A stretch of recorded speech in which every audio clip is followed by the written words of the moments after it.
Got a minute, Chris? I could really use your advice on my presentation tomorrow. Of course, Nina. What's the topic about? It's on our latest project developments, but I want to make it more interesting than the usual slides. You know how presentations can get dry. So true. I'd recommend starting with a story or a real-life example. Something that pulls people in right from the start. That's a great idea. I was considering a quick case study, but a story might be even better. What do you think about visuals? Should I keep it simple? Yes, simple and clean slides always work best. Try not to overload them with text. You want people to listen to you, not read the slides. Good point. Less text, more visuals, maybe some graphics or charts to back up my main points. Exactly. And don't forget to pause a little between slides. It gives people time to absorb what you've said. Thanks, Chris. You've given me so many helpful tips. Fingers crossed it all goes smoothly tomorrow. You've got this, Nina. Just remember to stay confident and keep it conversational. You'll do great. I'm thinking of signing up for a 5K race. What do you think? That's awesome, Leo. Have you done anything like that before? No, but I've been running casually for a few months. Just want to push myself a bit, you know? Totally. A 5K is a great goal. Are you following any kind of training plan for it? Not exactly. I've just been running 3 times a week around 2 miles each time. I figure I can build up from there.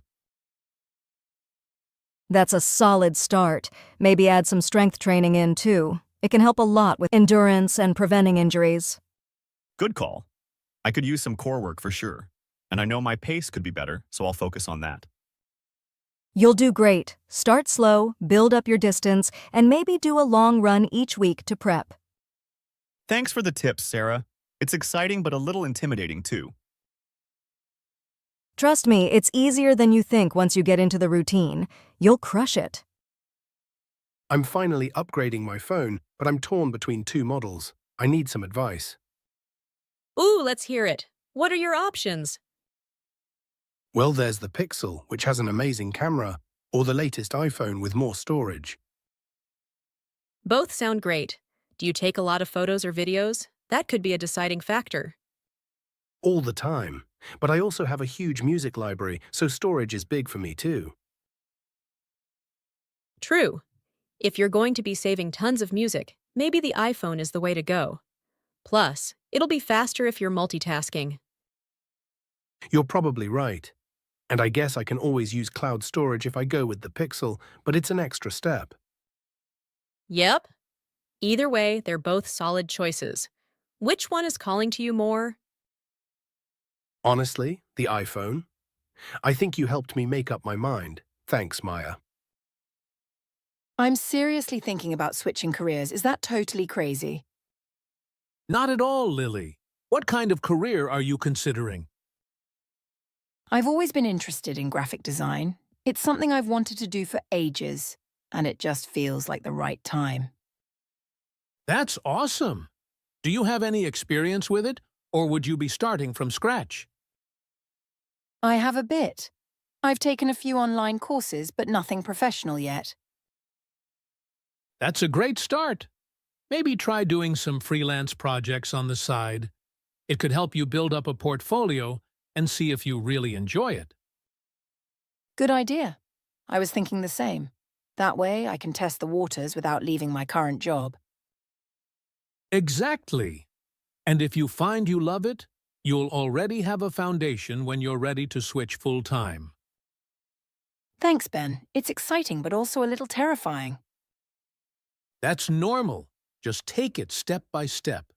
You'll know when the time's right. Hey, are we still on for the trip this weekend? Definitely.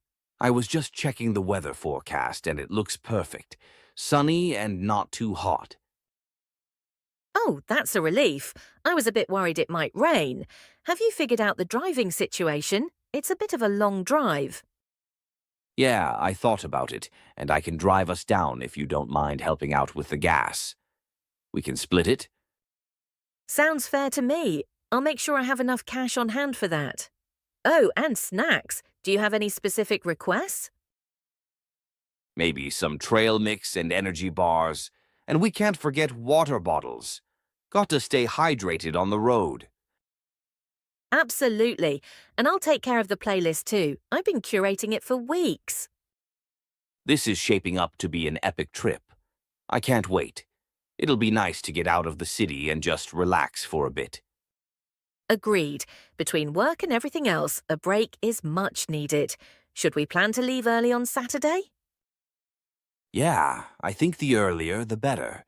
That way we get more time to explore once we get there. Perfect. I'll be ready by 6 a.m., coffee in hand. Did you see the new sci-fi movie everyone's talking about? Yes, I watched it last night. It was intense. I know, right? The plot was so complex, I almost got lost at one point. Same here. There were so many twists. Just when I thought I had it figured out, it completely surprised me. Exactly. What did you think of the ending? It was unexpected. I think it was clever, but it left me with so many questions. Me too. Part of me liked the mystery, but I also wanted more closure. I guess that's what makes it so interesting, though. It really keeps you thinking. True. It's not often a movie sticks with me like that. Do you think they'll make a sequel? I hope so. There's definitely room for one. I'd love to see where they take the story next. So I'm thinking about starting a new hobby. I feel like I need something creative. That's a great idea. Do you have anything in mind? I was thinking about photography. I've always enjoyed taking pictures, but I've never done it seriously. You should go for it. Photography is so much fun, and there's a lot to learn. Are you planning to buy a camera? Yeah, I've been looking at a few entry-level ones. I think I'll start with something simple to learn the basics. Good call. You can always upgrade later if you really get into it. Have you thought about what you want to photograph? I'd love to try landscape and nature photography. There are so many beautiful places nearby to practice. That sounds perfect. You'll have a great time exploring and capturing those moments. Thanks, Sophie. I feel more motivated now. I'll keep you posted on my progress. I've been dreaming about a trip to Spain for ages. I think this year I'll finally make it happen. Have you been? Yes, I went 2 years ago, and honestly, it was one of the best trips of my life. There's so much to see, from lively cities to the most charming little villages. You'll love it. That's exactly what I'm hoping for. There's so much culture, and every region seems so unique. Where did you start your trip? We started in Barcelona. It's a perfect mix of art, history, and beach. One of the highlights was seeing La Sagrada Familia in person. I'd seen photos, but in real life, it's just breathtaking. La Sagrada Familia. Gaudí's masterpiece, right? I've heard it's been under construction for over a century. Yes, since 1882. But the fact that it's still being built just adds to its mystery and charm. Every detail is so intricate. You could spend hours just looking at one section and still discover something new. And if you climb one of the towers, you get an amazing view of the whole city. That sounds incredible. What else did you do in Barcelona? Oh, you have to check out Park Güell, another Gaudí creation. It's a public park with colorful mosaics and unusual architecture that feels almost like a fantasy world. The view from there is gorgeous too. And let's not forget the food. Tapas everywhere. Tapas. I've been dying to try authentic tapas. What was your favorite? It's hard to choose. Patatas bravas are a must-try. They're crispy potatoes with a spicy sauce. And you'll see jamón ibérico, a type of cured ham, everywhere. It's amazing with bread and tomato. Oh, and don't miss churros with hot chocolate. They're a traditional snack, especially for breakfast or a late-night treat. Churros for breakfast? I'm definitely on board with that. I know I'd love the food scene. Did you go anywhere outside Barcelona? Yes, we took a day trip to Montserrat. It's this mountain with a beautiful monastery perched high up, and the scenery is spectacular. You take a cable car up the mountain, and the views are unbelievable. And there's this statue of the Black Madonna that people come from all over to see. Wow, that sounds so peaceful and different from the city vibe. I'll have to add it to my list. After Barcelona, where did you go? We traveled to Madrid, the capital. It has a different energy, more formal but equally lively. We went to the Prado Museum, which has works by Spanish masters like Velázquez and Goya. It's one of the top art museums in the world. So Madrid is more about history and art? Definitely, though it has a great nightlife too. There's a street called Gran Via, filled with theaters, shops, and cafes. We ended up spending a whole evening there just wandering around, and the atmosphere was amazing.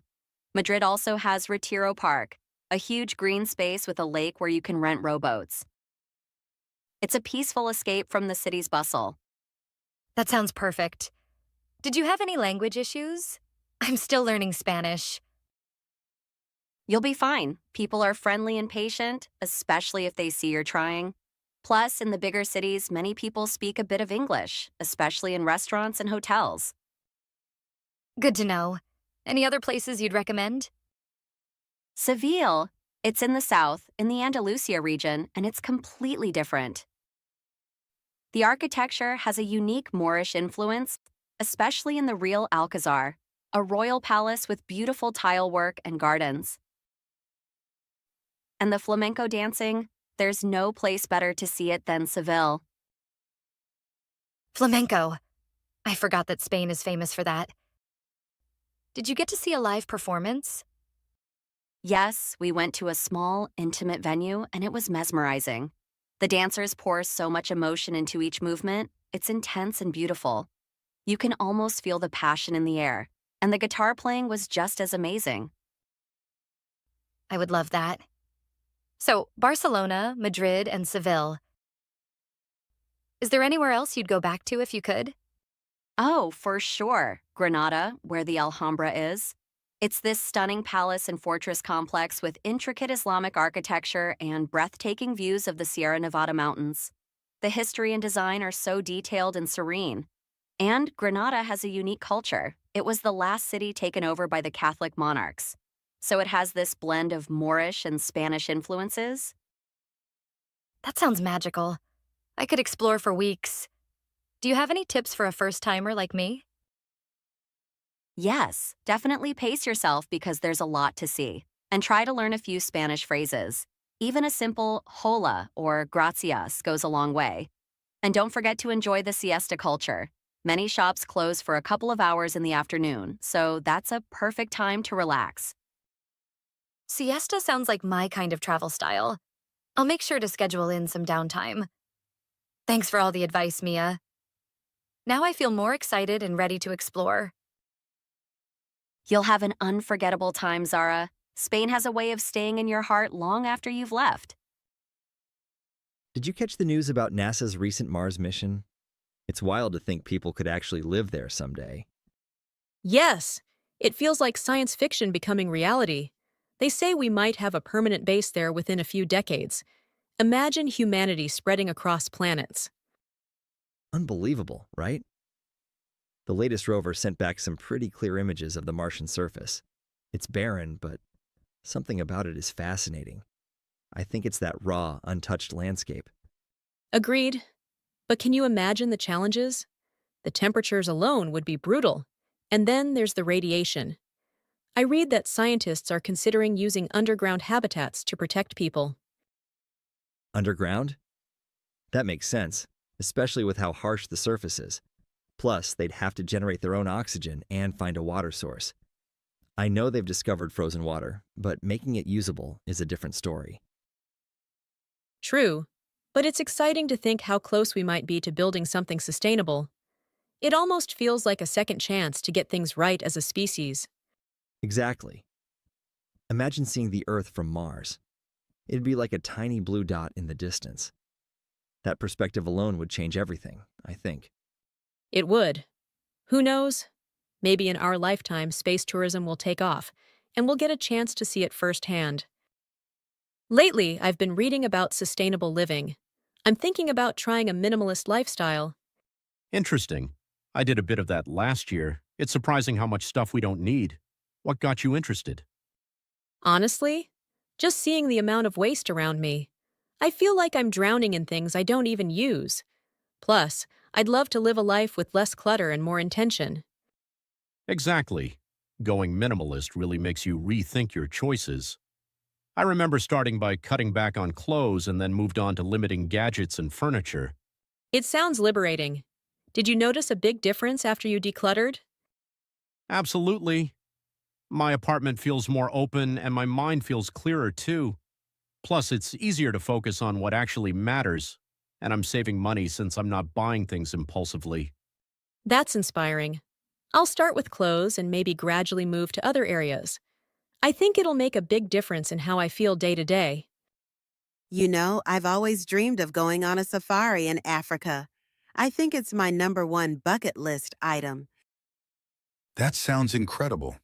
Imagine seeing lions and elephants up close in the wild. Have you looked into where you'd go?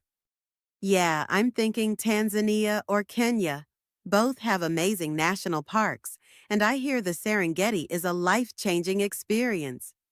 I can see why. I've heard there's a migration of millions of wildebeests every year. It must be incredible to witness that. Exactly. Plus, I'd love to stay in one of those eco-lodges where you can fall asleep to the sounds of nature. It's like a real escape from everything. Sounds perfect. You should definitely make it happen. It's one of those things you'd remember forever. You're right. I think it's time to start saving up and planning. Life's too short not to experience a little adventure. I'm thinking about doing a social media detox for a month. It feels like I'm always checking my phone, and it's exhausting. I've actually done that before. It's tough at first, but it was one of the best things I did for my mental health. Really, what was the hardest part for you? Honestly, the habit itself. I'd reach for my phone out of reflex, even when there were no notifications.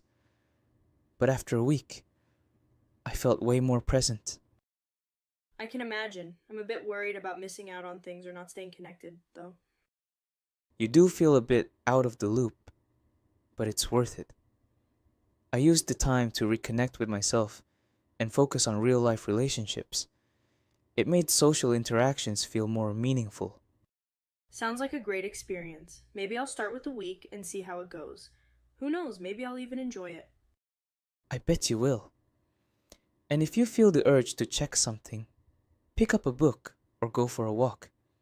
You'll be surprised at how refreshing it feels. Hey, I've been thinking about a career change. I know I have a stable job, but it's not really fulfilling anymore. Really? What kind of change are you thinking of?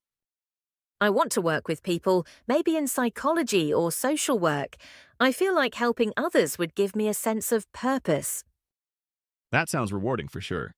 But making such a big shift can be scary, especially after being in one field for so long. True. I'm nervous about starting over, but every time I think about it, I get excited. I guess the real question is if I'm ready to take the risk. Well, sometimes it's the risk that lead to the most rewarding paths. Maybe try taking some classes or volunteering to test the waters. Good idea. That way, I'll get a feel for it without committing too soon. Thanks for the advice, Liam. It's good to talk this through. Anytime, Grace. Follow what excites you. It usually leads somewhere worth going. So, our company's rolling out this new AI system next month. I have mixed feelings about it. It could mean fewer tedious tasks for us, but it could also mean fewer jobs overall. I get that. I think AI can be helpful in taking over repetitive tasks. But I agree. It's unsettling to think about the possible job cuts. Exactly. Our department handles a lot of data entry and processing, so it makes sense. But sometimes I wonder if this is the first step toward more roles being replaced. Maybe. But on the bright side, it could give us more time to focus on creative and strategic work. AI doesn't have our human instincts or creativity, at least not yet. True. There's also a chance for new roles to emerge. People with AI management or data analysis skills could be in high demand. Right. I guess we need to adapt and keep learning. The world's changing fast, and there's no stopping it. We can only keep up. I suppose it's both thrilling and a bit intimidating. Let's hope it all balances out in the end. So, I heard you're thinking about moving abroad. That's a huge step. Where are you thinking of going? Yeah, I've been seriously considering it. I'm looking at either Canada or New Zealand. Both have great quality of life, good healthcare, and lots of nature. But there are so many factors to weigh. Both of those sound amazing. New Zealand's landscapes are like something out of a dream. Rolling green hills, pristine beaches, and those mountains. But Canada has a lot to offer, too. Any particular reason for those two countries? Exactly. New Zealand's nature is a big draw, especially for hiking. Plus, it's a smaller country with a more relaxed pace. But Canada has more job opportunities in my field, and I've heard that Canadians are super friendly. I could see myself fitting in there too. So it sounds like Canada has the career advantages, while New Zealand has the lifestyle appeal. What about the weather? I've heard Canadian winters can be brutal if you're not used to them. Yeah, that's one of my biggest concerns with Canada. The winters are long and cold, and I've never lived somewhere that's snowy before. New Zealand, on the other hand, has pretty mild weather all year round, though it can be a bit rainy. I'm okay with rain if it means avoiding freezing temperatures. That's fair. The climate really does affect your day-to-day life more than you'd think. So, what's holding you back? It sounds like you've already got your pros and cons down. True, but it's just such a big move, you know? I'd be leaving behind my family, my friends, everything I know. And even though both countries speak English, I think there will still be a culture shock. I'm nervous about feeling out of place. That makes sense. Moving abroad isn't easy, especially the first few months. But it could also be the adventure of a lifetime. You'd get to experience a new culture, meet new people, and maybe even discover new things about yourself. Yeah, that's what excites me the most, pushing myself out of my comfort zone. I know I'd grow a lot from it. I've also been reading about the healthcare and education systems in both places, and they seem really strong. Canada has universal healthcare, which is a big plus, but I'd also love for my kids to grow up close to nature, which New Zealand offers. That's a great point. It sounds like either way, you'd be moving to a country with a good quality of life. Do you know anyone in either place?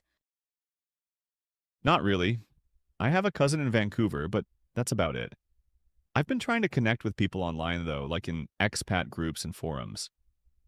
It's actually been helpful hearing other stories about moving abroad. Some talk about the loneliness at first, but most say they don't regret the decision. That's smart. It sounds like you're really doing your homework. And hey, you could always plan an extended visit to one of the places before committing fully. Sometimes a few weeks there can tell you if it feels like home. That's true. Maybe I'll visit New Zealand first. I can hike, get a feel for the local life, and see if I feel the connection. I think experiencing a place firsthand would help make the decision clearer. That sounds like a solid plan. Whatever you choose, Marco, it's going to be a memorable experience. And remember, home will always be here if you ever want to come back. Thanks, Evelyn. Talking it through has helped me feel more confident about taking the leap. Now it's just about choosing where to start. Hey, Mia! I heard you signed up for a pottery class. That's awesome. What made you want to try pottery of all things? Hey, Jake. Yeah, I did. Honestly, I wanted to try something completely new and hands-on. With my job, I'm always on the computer, so I thought, why not get my hands a bit dirty? Plus, pottery seems so calming. You get to create something from scratch with your own hands. That's true. I've never tried it myself, but I've heard it can be therapeutic. Do you know what kind of things you'll be making? We're starting with the basics, just simple bowls and mugs for now. It's harder than it looks, though. You have to learn how to center the clay on the wheel, which is a lot trickier than I expected. My first bowl was a little lopsided, to be honest. Hey, that's part of the charm. Handmade pottery doesn't need to be perfect. That's what makes each piece unique, right? Exactly. That's what I love about it. And once I get better, I can make gifts for friends and family. There's something special about giving someone something you made with your own hands. That's such a great idea. I'd love to try it someday, too. How's the learning curve? Is it tough to get started? It can be, especially when it comes to controlling the wheel. It takes a lot of coordination and patience, but it's worth it. And our instructor is great. He says the clay tells you how it wants to be shaped if you just listen, which I thought was a beautiful way to put it. I like that. Listening to the clay.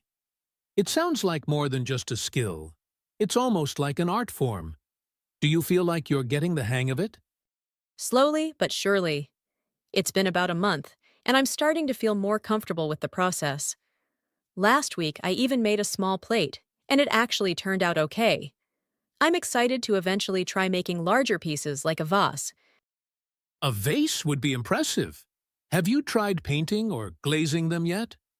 Not yet. That's a whole other skill in itself. We're going to learn glazing next month. I've seen some amazing glazes. There's this one called drip glaze that makes a kind of marble effect. I can't wait to try it.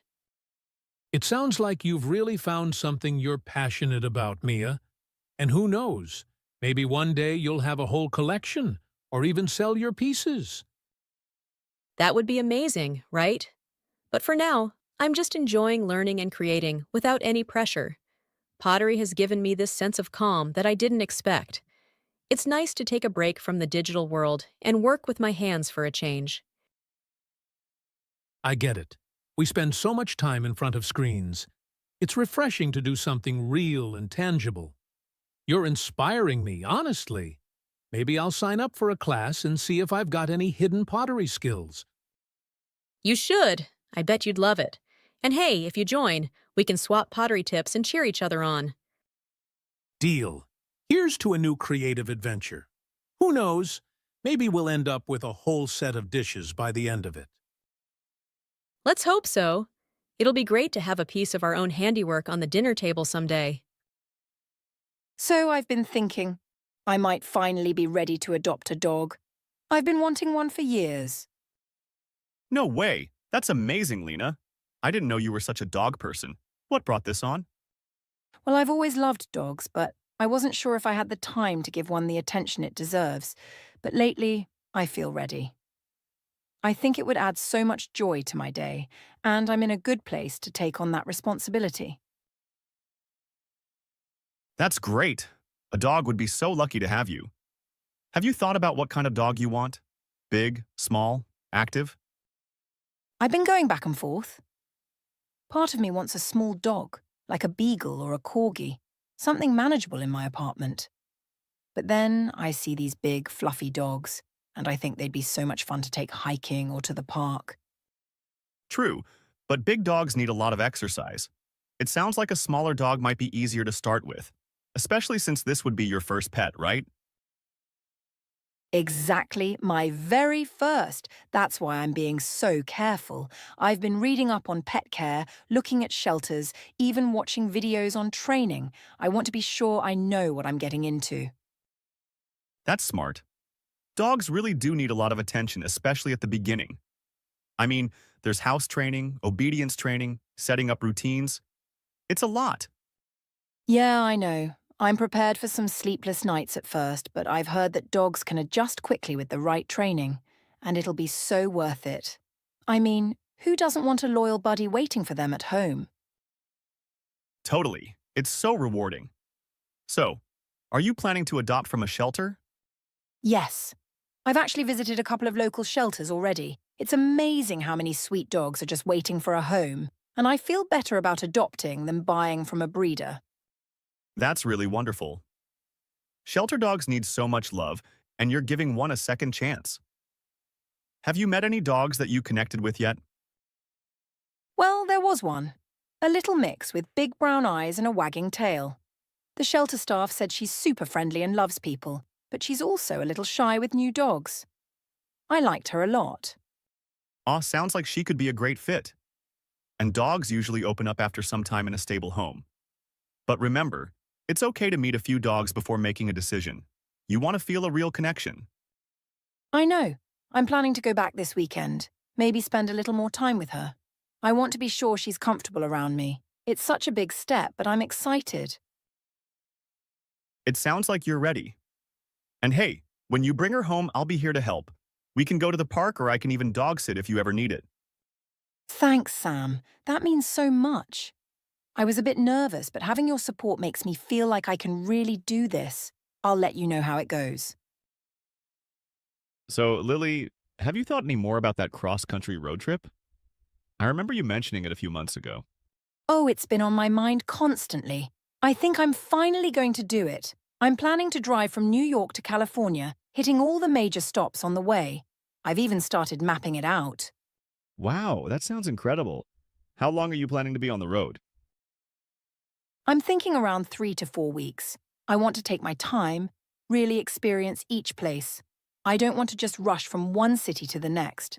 The whole point is to explore, right? Exactly. So, what's your route looking like so far? I'm curious about where you'll be stopping. Well, I'll start in New York and head down toward DC, maybe spend a day or two there. After that, I'm planning to hit Nashville for the music scene, then maybe on to New Orleans for the food and culture. That sounds perfect. New Orleans will be such a change from the Northeast, and Nashville is awesome for live music. I've been there a few times, so much energy. I know. I'm super excited about Nashville. Then from New Orleans, I'll head west toward Austin, Texas. I've heard the food and art scene there is amazing. It definitely is. Austin has that quirky, creative vibe. You'll love it. Are you planning on hitting any national parks along the way? Yes, actually. After Texas, I want to drive through Arizona and stop by the Grand Canyon. I've always wanted to see it in person. It's one of those places you hear about all the time, but I want to experience it for myself. Oh, you're going to love it. Pictures don't do it justice. It's breathtaking in person. Just be sure to bring plenty of water. It can get really hot out there.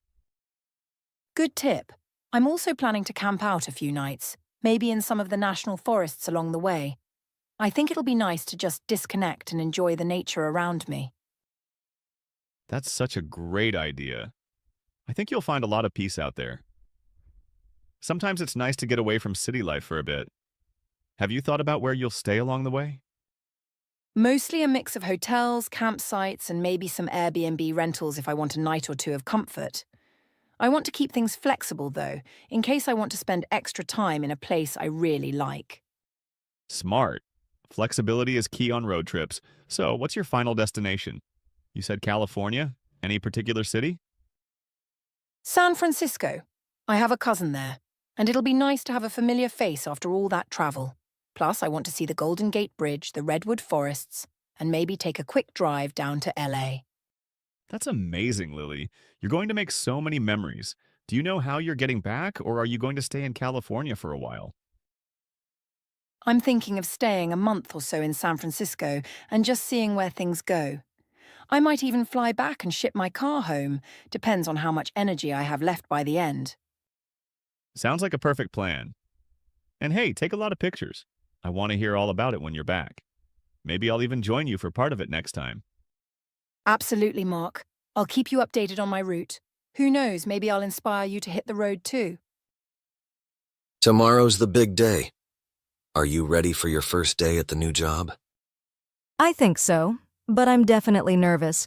New places, new people, it's a lot to take in. I've barely slept thinking about it. I get it. Starting somewhere new always feels overwhelming at first, but remember they hired you for a reason. You're going to do great. Thanks, Alex. I keep telling myself that. But you know me, I tend to overthink everything. I've been running through scenarios in my head like, what if I forget someone's name? Or what if I mess up? Everyone's in that same boat on their first day. No one expects you to know it all right away. Plus, they'll probably introduce you slowly to everything. It's not like they're going to throw you into the deep end. True. And they did say I'll be shadowing another designer for the first week, so that helps. I just hope I get along with the team. Working with new people can be tricky sometimes. From what you've told me, it sounds like a friendly place. And if you're positive and open, people usually respond well to that. Good point. I just need to remember to be myself. And honestly, I am excited. The projects they're working on seem so interesting. It's the kind of work I've always wanted to do. That's the spirit. A fresh start with cool projects, that's a dream come true, right? You're going to learn so much, and who knows, this could be a big step for your career. Yeah, I need to keep that in mind. I guess I should focus on the experience and not worry about every little detail. The first day will come and go, and then I'll settle in. Exactly. Give it a week and you'll feel like you've been there forever. Hey, do you have everything packed up and ready? Outfit picked out? Snacks? Water bottle? Oh, I've been so focused on what could go wrong that I forgot the practical stuff. But yes, I do have my bag packed, and I even planned my outfit, something professional but comfortable. Perfect. Look at you, already ahead of the game. Remember, take a deep breath, stay calm, and enjoy it. First days only happen once, and they're usually way easier than we imagine. Thanks, Alex. Talking to you really helped me put things in perspective. I'm going to stop worrying and just try to enjoy it. I'll call you after to tell you how it went. Can't wait to hear all about it. You've got this, Sophie. I've been thinking, maybe I should try gardening. I keep seeing these beautiful garden photos, and I think it could be a nice, calming hobby. Ooh, gardening, that sounds so peaceful. Plus, you'll get some fresh herbs and flowers right in your own backyard. What got you interested? Honestly, I think I need something that helps me slow down a bit. Work has been so intense lately, and I want an activity that feels relaxing but rewarding.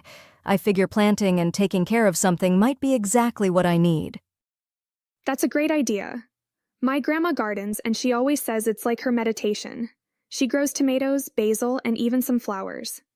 Have you thought about what you'd like to plant? I'm not totally sure yet, but I'm thinking of starting with something easy, like herbs, maybe mint, basil, and rosemary. I'd love to add some flowers too, just to brighten up the place. Perfect choice. Herbs are usually pretty hardy and grow quickly, so you'll get to see some progress soon. Do you have space in your backyard for a garden bed? Kind of. I have a small patch, but I was also thinking about trying some container gardening on my patio. I read that it's easier to start with containers and then maybe move to the ground later if I get the hang of it. That sounds smart. Containers make it easy to control the soil and keep an eye on the plants. And hey, if you don't have to dig up your yard right away, that's probably a plus. Exactly. Plus, I read that different plants have different needs for sunlight and water. I'd like to figure that out first before committing to a whole garden bed. Gardening seems relaxing, but I'm realizing it has its challenges too. Totally. My grandma is always talking about how she has to remember when to water, prune, and keep an eye out for pests. It's a bit of a science, but once you get into a routine, it'll probably be second nature. I hope so. I think I'm ready to give it a shot. And the idea of cooking with fresh herbs that I grew myself, that sounds so satisfying. For sure. Nothing tastes better than homegrown herbs. Plus, imagine making tea with fresh mint right from your garden. You'll love it. You're right, that sounds amazing. I'll start small, learn the basics, and see how it goes. Who knows, maybe I'll end up with a whole vegetable garden someday. And I'll be your first customer for fresh veggies. Let me know if you need any help with the setup. I'd love to get my hands a little dirty too. Thanks, Mia. I'll take you up on that offer once I've got everything ready. I think this is going to be fun. All right, I made a grocery list, but I swear every time I go shopping, I come back with 5 things I didn't plan on. Story of my life. Those impulse buys are dangerous.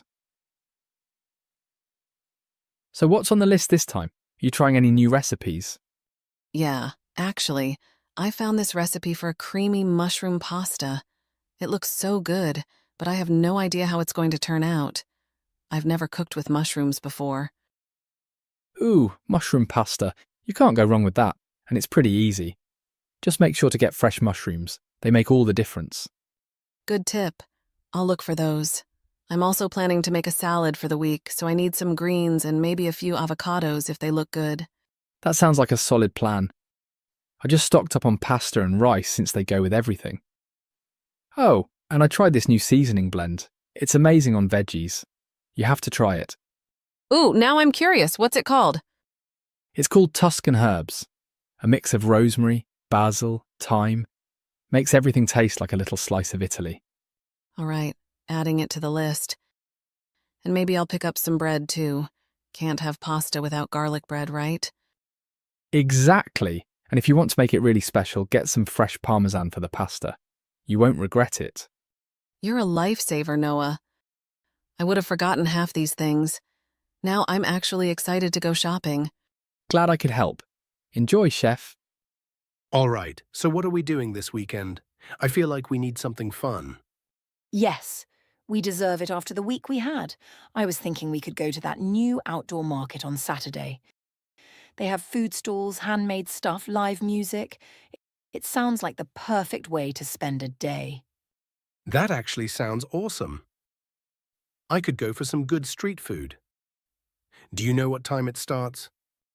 It opens around 10 a.m., but I figured we could get there a bit later to avoid the crowd. I think noon would be perfect. Good idea.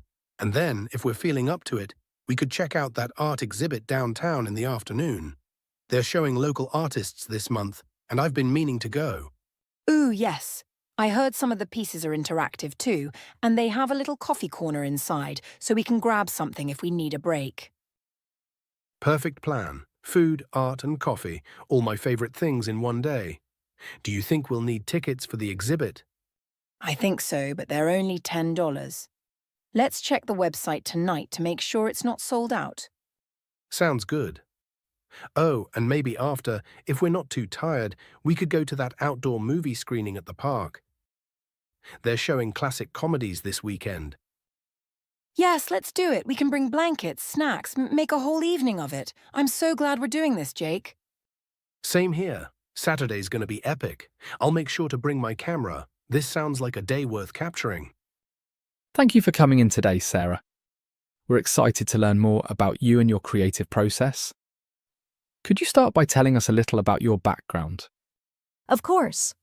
I studied graphic design in college, and after graduation, I worked with a small agency where I had the opportunity to work on everything from branding to digital ads. That experience taught me to adapt to various styles and client needs. That's great to hear. It sounds like you're comfortable working with a range of projects. Could you walk me through one of your favorite projects and what made it memorable? Sure, one of my favorite projects was actually a rebranding for a local coffee shop. They wanted a modern, minimalist look, but still wanted to keep a cozy, welcoming vibe. I researched color palettes, designed new logos, and even helped with the menu design. Seeing my work in an actual business space was incredibly rewarding. That sounds fantastic. So from concept to execution, you were heavily involved? In this role, we're looking for someone who can balance creativity with strategic thinking. How do you ensure your creative ideas align with a client's goals? I think it all starts with understanding the client's vision. I usually hold a brainstorming session where I ask a lot of questions to understand their needs and what they hope to achieve. Once I have a clear vision, I let my creativity flow, but always refer back to their core message to make sure everything aligns. Impressive. We definitely value someone who puts the client's vision first. Let's talk a bit about challenges. What's been the most challenging project you've worked on, and how did you handle it? Good question. I once had a project where a client's vision kept evolving. Every week, they'd introduce new ideas, which made it difficult to keep on track. I decided to have a candid conversation with them about the scope and timeline, and we agreed on a few final revisions to keep us both focused. It was a lesson in patience, but also in clear communication. That's such a valuable skill. So before we wrap up, is there a specific goal you have for yourself in a role like this? Absolutely. My goal is to take on more responsibility in creative direction, overseeing a project from concept to launch while collaborating with other creatives. I feel this role could help me develop those skills. That's wonderful, Sarah. Thanks again for coming in and sharing your experiences with us.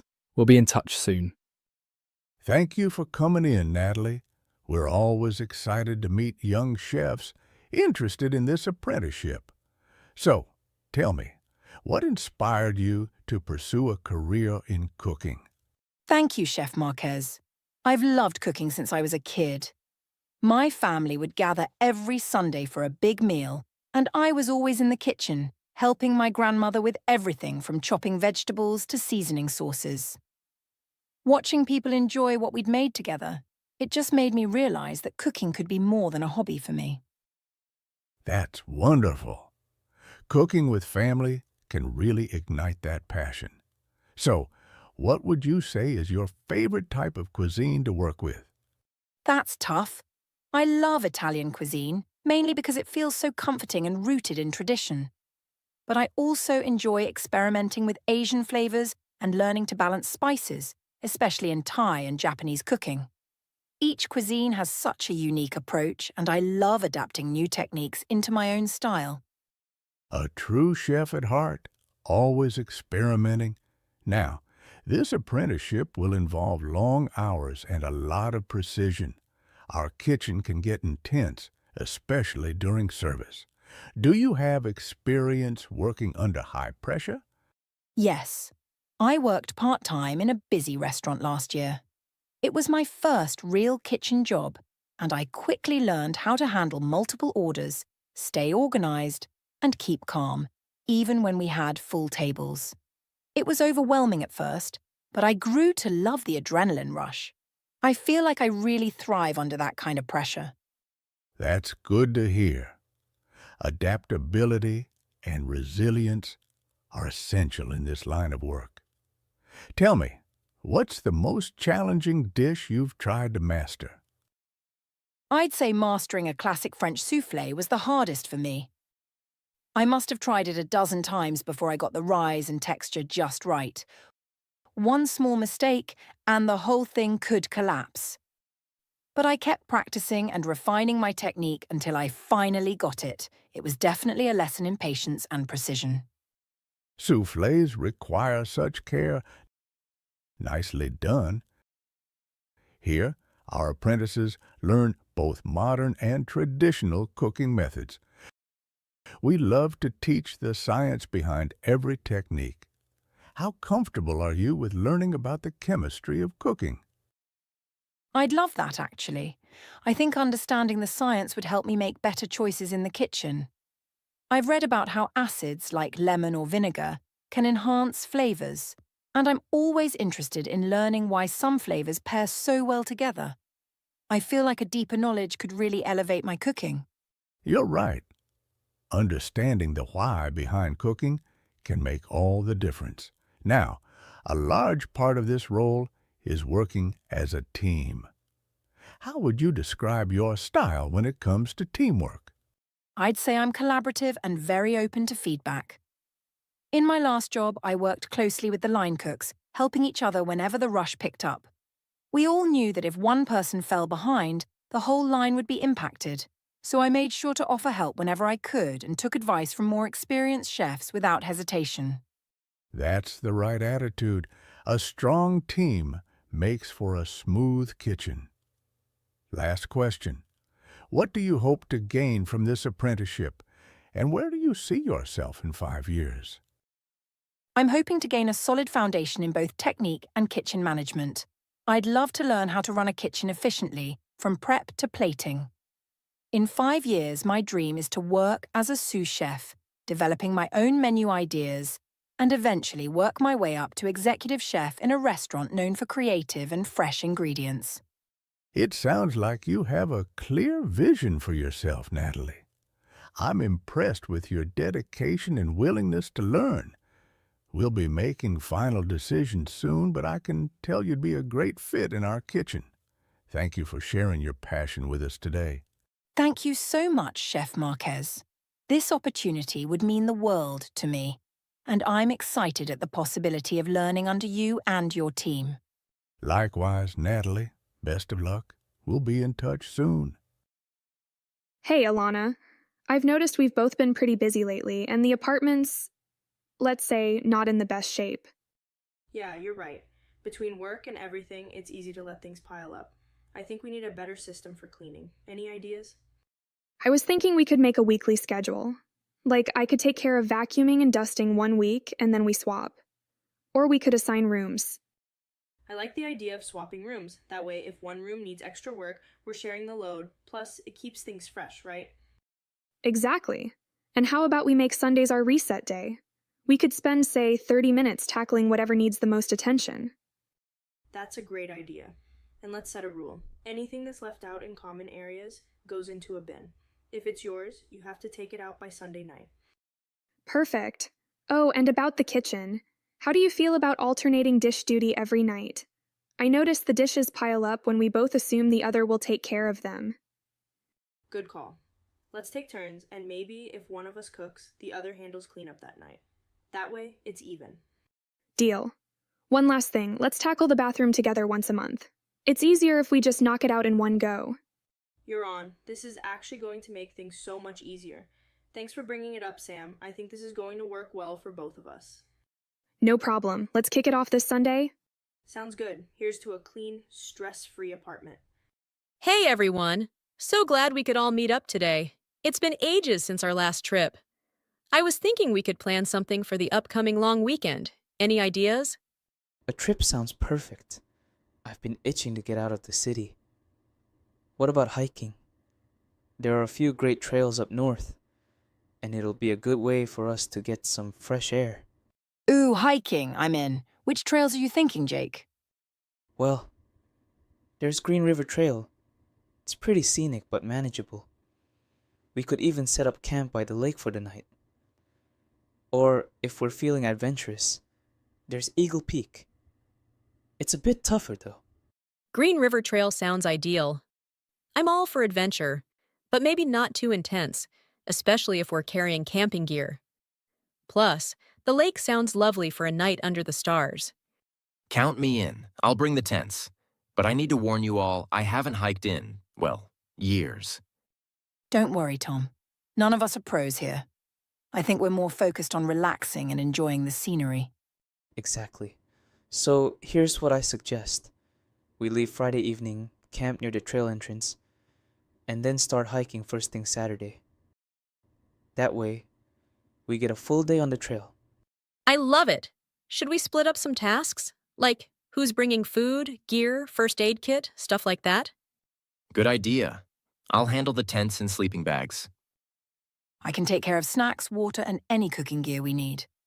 I'll bring the first aid kit and some firewood in case it gets chilly at night. Jake, what about you? I'll make sure we have a map and a compass. Can't have us getting lost out there. Perfect! This is going to be awesome. Let's meet next week to finalize everything and do a gear check. Can't wait! James, I got a job offer. It's in Chicago, though, so I'd have to move. Chicago. Wow, that's exciting. But yeah, moving is a huge step. How do you feel about it?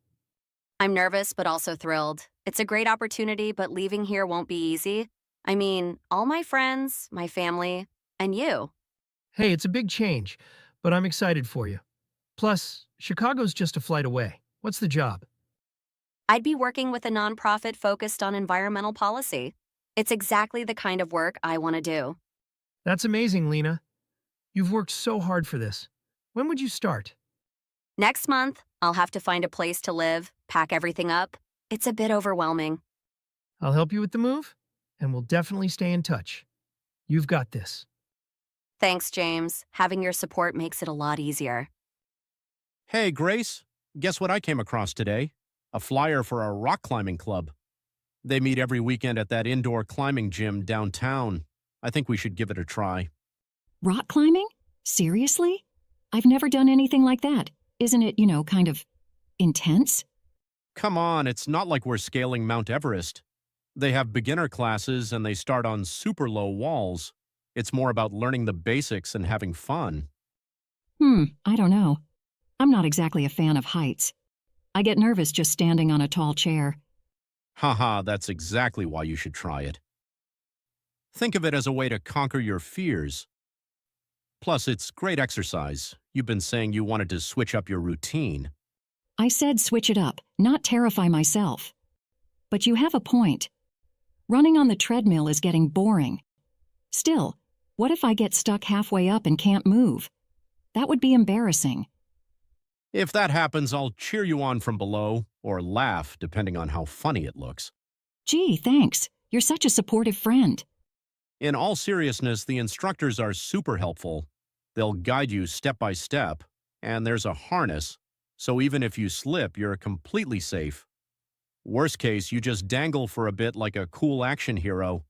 Action hero, huh? I'm pretty sure I'd look more like a panicked cat stuck on a tree. Well, panicked cat or not, you'll be trying something new. Imagine the stories you'll have to tell. And if it's terrible, we can just grab a smoothie afterward and call it a day. Smoothies, you say? Now you're talking my language. Exactly, so are you in? Fine, I'll try it. But only because you promised smoothies. What do I need to bring? Just some comfortable clothes and a sense of adventure. The gym provides the shoes and harness. All right, but I'm warning you. If I chicken out, I'm not climbing higher than the kiddie wall. Deal. Let's aim for this Saturday. They have a morning session. That way we can laugh at ourselves when there's no crowd. Oh, great. No witnesses to my potential humiliation. Perfect. Welcome, everyone. My name's Mia, and I'll be helping you today. Let's start with some basics. How to use your harness, the proper climbing technique, and how to trust your belayer. That's the person holding your rope. Trusting someone with my life already sounds like a bad idea. What if you let go? Relax. I've got a strong grip. Plus, I wouldn't let you fall unless you start insulting my climbing skills. Noted. Compliment Ryan or plummet to my doom. Got it. All right, who's ready to give it a try? We'll start on the beginner wall. Me. Grace, you go first. What? No way. You go first and show me how it's done. Fine, watch and learn. What's wrong? Don't tell me you're stuck already. No, I'm just admiring the view. You'll see. It's amazing once you're up here. More like you're figuring out how to come down. Okay, fine. My turn. Oh no. Nope. Why does this suddenly feel so high? You're doing great, Grace. Focus on the next handhold. Don't look down. Just keep moving upward. You've got this. One step at a time. Remember, smoothie glory awaits you. Smoothie glory, huh? All right, fine. But if I make it to the top, you're buying. Deal! I did it. I actually made it to the top. See, I told you, you're a natural. Natural? I'm shaking like a leaf. Get me down now. Just lean back and trust the rope. We'll lower you slowly. How do you feel? Like I survived a near-death experience. But I kind of liked it. Weirdly satisfying. I knew you'd love it. So, ready to try the next wall? Let's not get carried away. Smoothie first, then maybe I'll consider it. Fair enough. To smoothies and newfound bravery. To never letting you talk me into anything this crazy again. Until next time. Hey, Liam. I've been thinking, I really need to start eating healthier. I feel so sluggish lately, and I think my diet is the main problem. I hear you. I've been wanting to make some changes too, but it's so hard to stay consistent. Every time I try, I end up giving up after a week. Same here. I mean, it's easier said than done, right? But this time, I want to stick to it. Maybe we could try it together? That's a great idea. It's always easier when you have someone to hold you accountable. So, what's your plan? Are you thinking of cutting out sugar or trying one of those trendy diets? Not really. I don't want to do anything extreme. I was thinking more along the lines of eating more vegetables, drinking more water, and cutting back on processed foods. Just small, manageable changes. That sounds smart. Extreme diets never work for me either.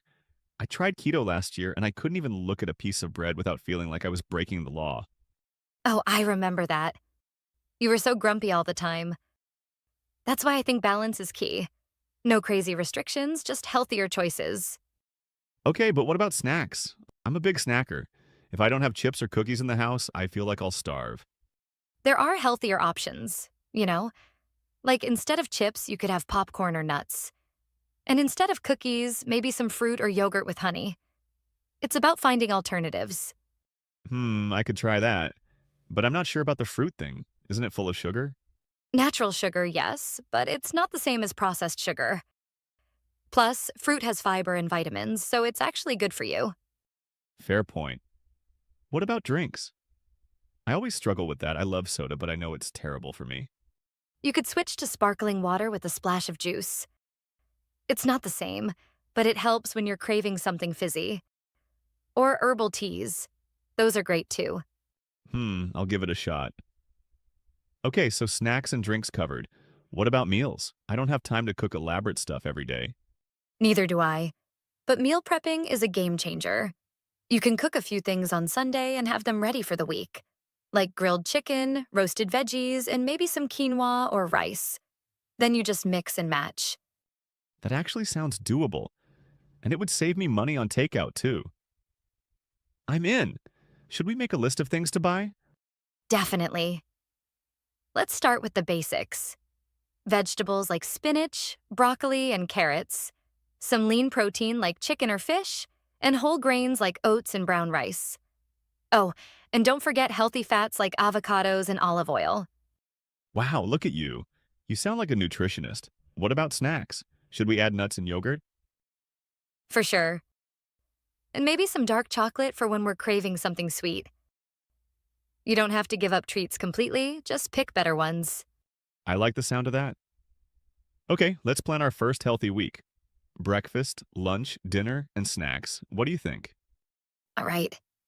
For breakfast, how about oatmeal with fruit or eggs and whole grain toast? For lunch, maybe a big salad with some grilled chicken or a veggie-packed wrap. And for dinner? Something quick but satisfying? Stir fries are always good. Just throw in some veggies, protein, and a little sauce. Or pasta with a tomato-based sauce and lots of veggies. This is starting to sound better than my usual frozen pizza routine. What about exercise? Are we adding that too? Of course. Even just 20 to 30 minutes a day can make a huge difference. Maybe some walking or even a quick workout video. Nothing too intense to start with. All right, I'm convinced. Healthy food, exercise, and accountability, this might actually work. Should we set some goals? Good idea. Let's keep it realistic. Like drinking 8 glasses of water a day, exercising 3 times a week, and cooking most of our meals at home. Deal. And maybe we can have a cheat meal on the weekends? I can't live without my Sunday pancakes. Absolutely. Cheat meals are allowed. It's about balance, not perfection. All right, Emma, let's do this. I'm excited and a little scared, but mostly excited. Same here. We've got this, Liam. Here's to a healthier us. Hey, Ethan, guess what? I'm thinking about buying a bicycle. I want to start riding to work and maybe do some weekend trails. What do you think? That's a great idea. Biking is such a fun way to stay active. Plus, you'll save on gas and parking. Do you know what kind of bike you want? Not really, that's the thing. I'm clueless about bikes. I went to a shop yesterday and there were so many options. Road bikes, mountain bikes, hybrid bikes. My head was spinning. Yeah, it can be overwhelming at first. But it all depends on how you'll use it. For commuting and occasional trails, a hybrid bike might be your best bet. It's a mix of a road and mountain bike, so it's versatile. That sounds perfect. But are they expensive? I don't want to spend a fortune on my first bike. It depends on the brand and features, but you can find decent ones in the mid-range.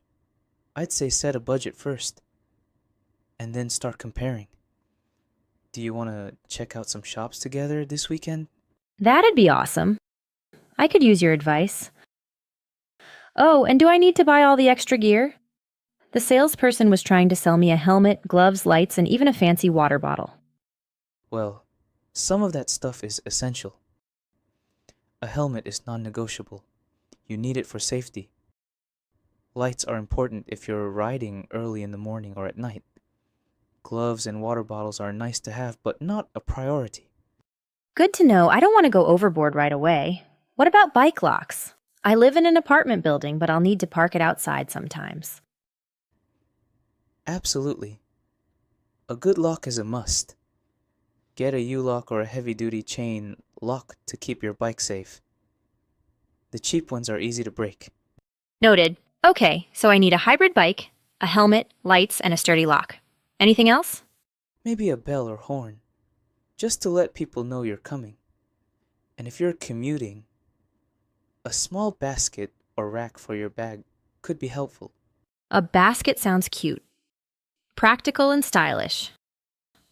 All right, let's plan to visit a couple of shops this weekend. But what should I look for when testing the bikes? Good question. First, check how comfortable the seat and handlebars are. If you're not comfortable, you won't enjoy riding. Second, test the gears and brakes to make sure they're smooth. And third, make sure the frame size is right for your height. That makes sense.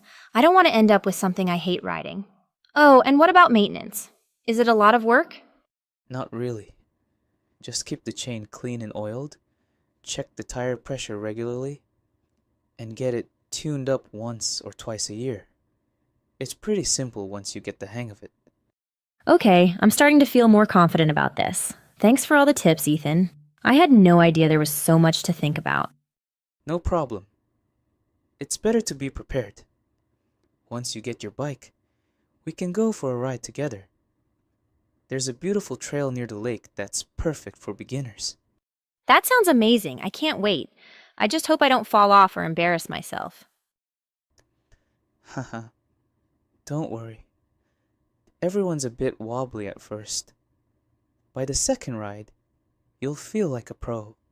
All right, I'm officially excited now. Thanks for helping me with this. You're the best. Anytime. Just remember, once you start biking, you'll never want to stop. It's addicting in the best way. I'll take your word for it. Let's make this weekend count. Deal. See you on Saturday. Hey, Liam, guess what? I signed up for a painting class. I thought it was time to pick up a new hobby. What do you think? Painting? That's awesome, Ella. I didn't know you were into art. What inspired you? I don't know. I just needed something to take my mind off work. Plus, I've always loved looking at paintings in galleries. I thought, why not try it myself? Makes sense. And who knows? You might have a hidden talent. You could be the next Picasso. Haha, I doubt that. But thanks for the encouragement. Have you ever tried painting? Not seriously. The last time I painted was in high school art class, and let's just say my teacher didn't think I'd make a living from it. Well, they say practice makes perfect, right? You should join me for a class. It could be fun. I might take you up on that, but I'd probably make a mess. What kind of painting are you doing? Watercolors? Acrylics? Acrylics to start with. The instructor said they're beginner-friendly. I bought some supplies yesterday. Paints, brushes, and a few canvases. I'm already hooked. You're diving in headfirst, huh? That's great. Do you have any specific goals with it, or is it just for fun? Honestly, just for fun. I want to learn to paint landscapes. There's something so calming about them. And who knows? Maybe I'll hang one on my wall someday. That's a fantastic idea. Just don't go comparing yourself to the pros right away. Rome wasn't built in a day, you know. True. The instructor said the same thing. He told us to focus on enjoying the process rather than the result. It's good advice, but easier said than done. That's the spirit. Just take it one brushstroke at a time. So, when's your first class? Tomorrow evening. I'm a little nervous, though. What if I'm terrible? Ella, nobody starts as an expert. And besides, the only way to get better is to try. You're already ahead of most people by taking the leap. You're right. Thanks, Liam. You're a good motivator. If I do end up with a masterpiece, I'll let you have it. Deal. And if it's terrible, I'll still frame it and tell everyone it's modern art. Good to know I have your support no matter what. All right. Wish me luck for tomorrow. Good luck. You've got this. And hey, text me a picture of your first painting. I want to see how it turns out.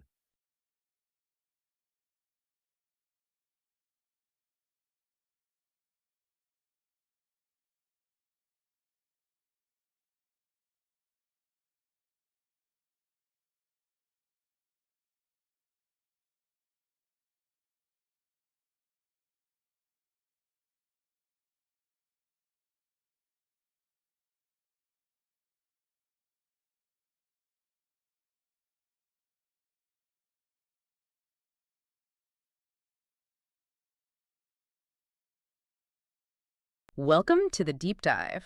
Today, we're embarking on a pretty exciting journey into the world of essential English vocabulary.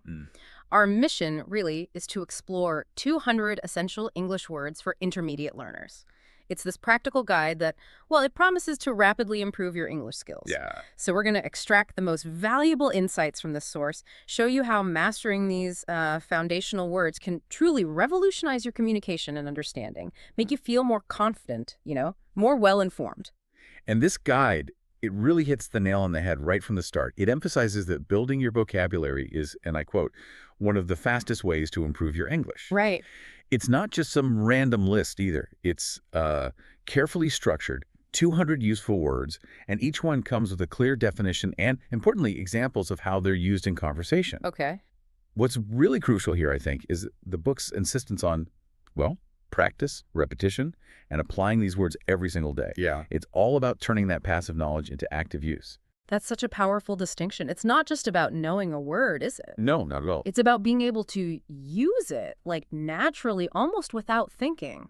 This approach feels incredibly practical, really designed for real-world application. Absolutely. And the focus on useful words and, crucially, those conversational examples. Yeah.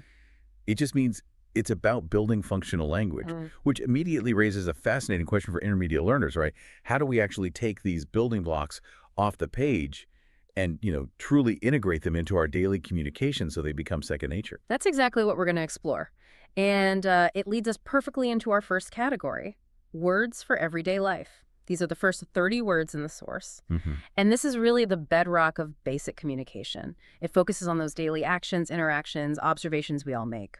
And when we think about the bigger picture here, mastering these, well, simple verbs and actions is just fundamental to navigating pretty much any daily scenario you can imagine. Whether you're simply deciding what to eat or making a request, maybe inviting a friend over, they're like the grease for the gears of daily living. It's remarkable, isn't it, how many of these everyday words, things like hurry or wait, we use without consciously thinking about their full impact. Yeah.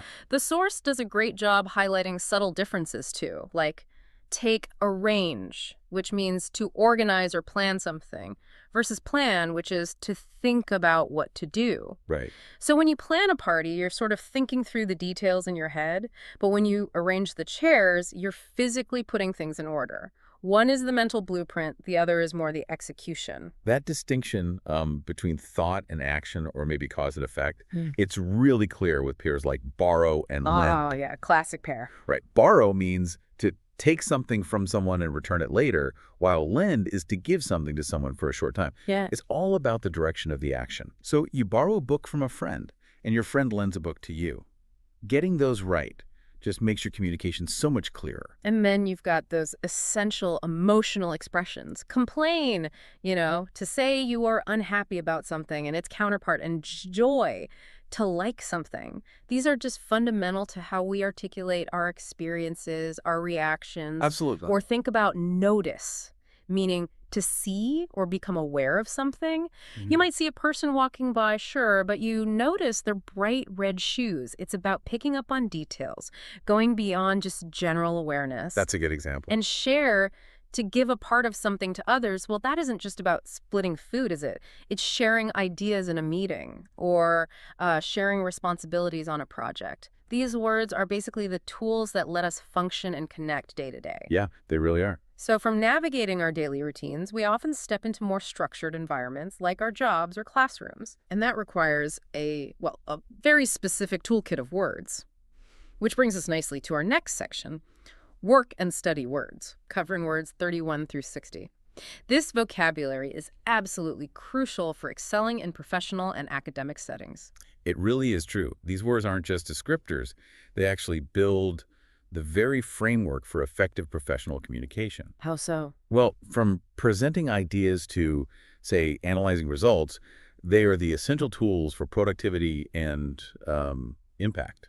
Okay, so if you're listening and you're looking to succeed in a meeting or maybe eyeing that next promotion, what specific words are going to make a difference here? No. You'll definitely want to master achieve, which means to reach a goal.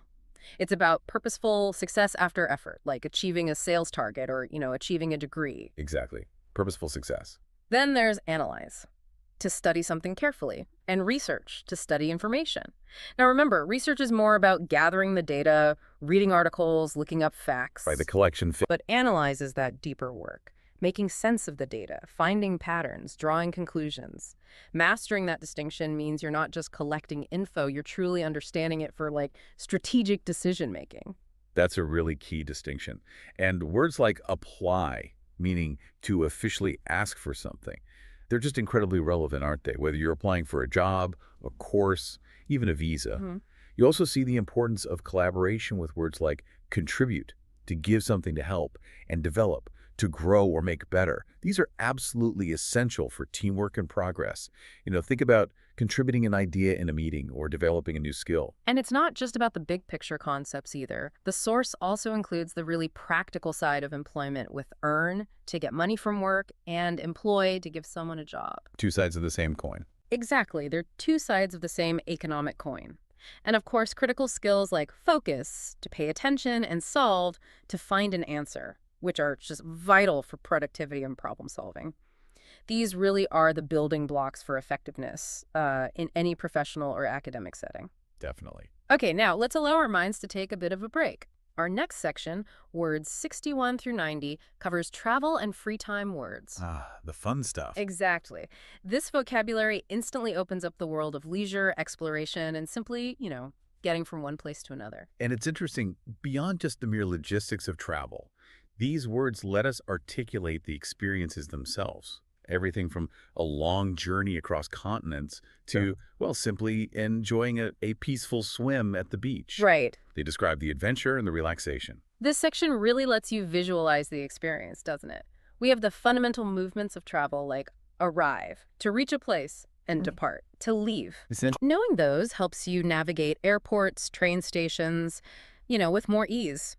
And for planning your trip, there's book, to reserve something, and reserve, to save a seat or room. It's about securing your arrangements, whether it's booking a flight or reserving a table for dinner.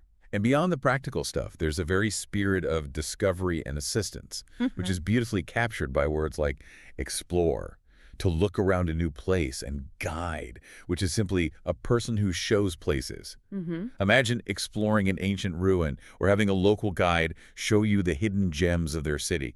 That's what these words unlock. And of course, you can't forget those essential items for any journey. Luggage, your bags for travel, and your passport, your travel document. Oh, don't mention passports.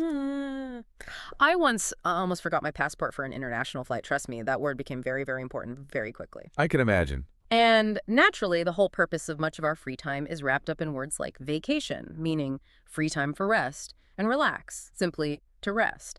These words truly are your passport to adventure and hopefully some relaxation. Hopefully. So we've explored how words help us navigate the external world, daily life, work, travel. But what about our internal world? How do we articulate what we feel or describe the people around us? Yeah, that's crucial. That brings us to part 4. Emotions and personality, words 91 through 120. And that's such an important point. These words aren't just for describing things. They actually allow for deeper self-reflection and empathy. Understanding words like upset or hopeful helps us connect on a much more profound, more authentic level with others, and honestly, even with ourselves. It's about finding the right words to truly convey what's going on inside, isn't it? Exactly. The source gives us contrasting emotional states like afraid, which is scared, versus brave, not afraid. But it's not always black and white, is it? Being brave isn't necessarily about feeling no fear, but maybe acting despite it. That's a great nuance. Then there's a whole range of common feelings. Anxious, meaning worried. Calm, meaning relaxed and excited. Very happy. They cover everything from, pre-test jitters to the joy of a new opportunity. And it also delves into aspects of self-presentation. Things like confident, sure of yourself, versus shy, not confident with people. Right. Someone who is confident might speak up easily, while someone shy might prefer to listen more. And then there's curious, wanting to know, which is a word that I think resonates deeply with you, our listener, given your desire to learn and explore. Absolutely. And crucially, it includes positive social and personal traits like honest, telling the truth, Generous, giving, and polite, respectful. These are the traits that really build strong relationships and communities. But it doesn't shy away from the more challenging personality aspects either, like stubborn, not changing your mind, or moody, changing emotions quickly. These words really give us the nuanced language we need to express the incredible complexities of human experience. They really do paint a fuller picture. So, following our exploration of individual emotions and personalities, let's kind of zoom out a bit. Let's look at how we connect with others on a larger scale.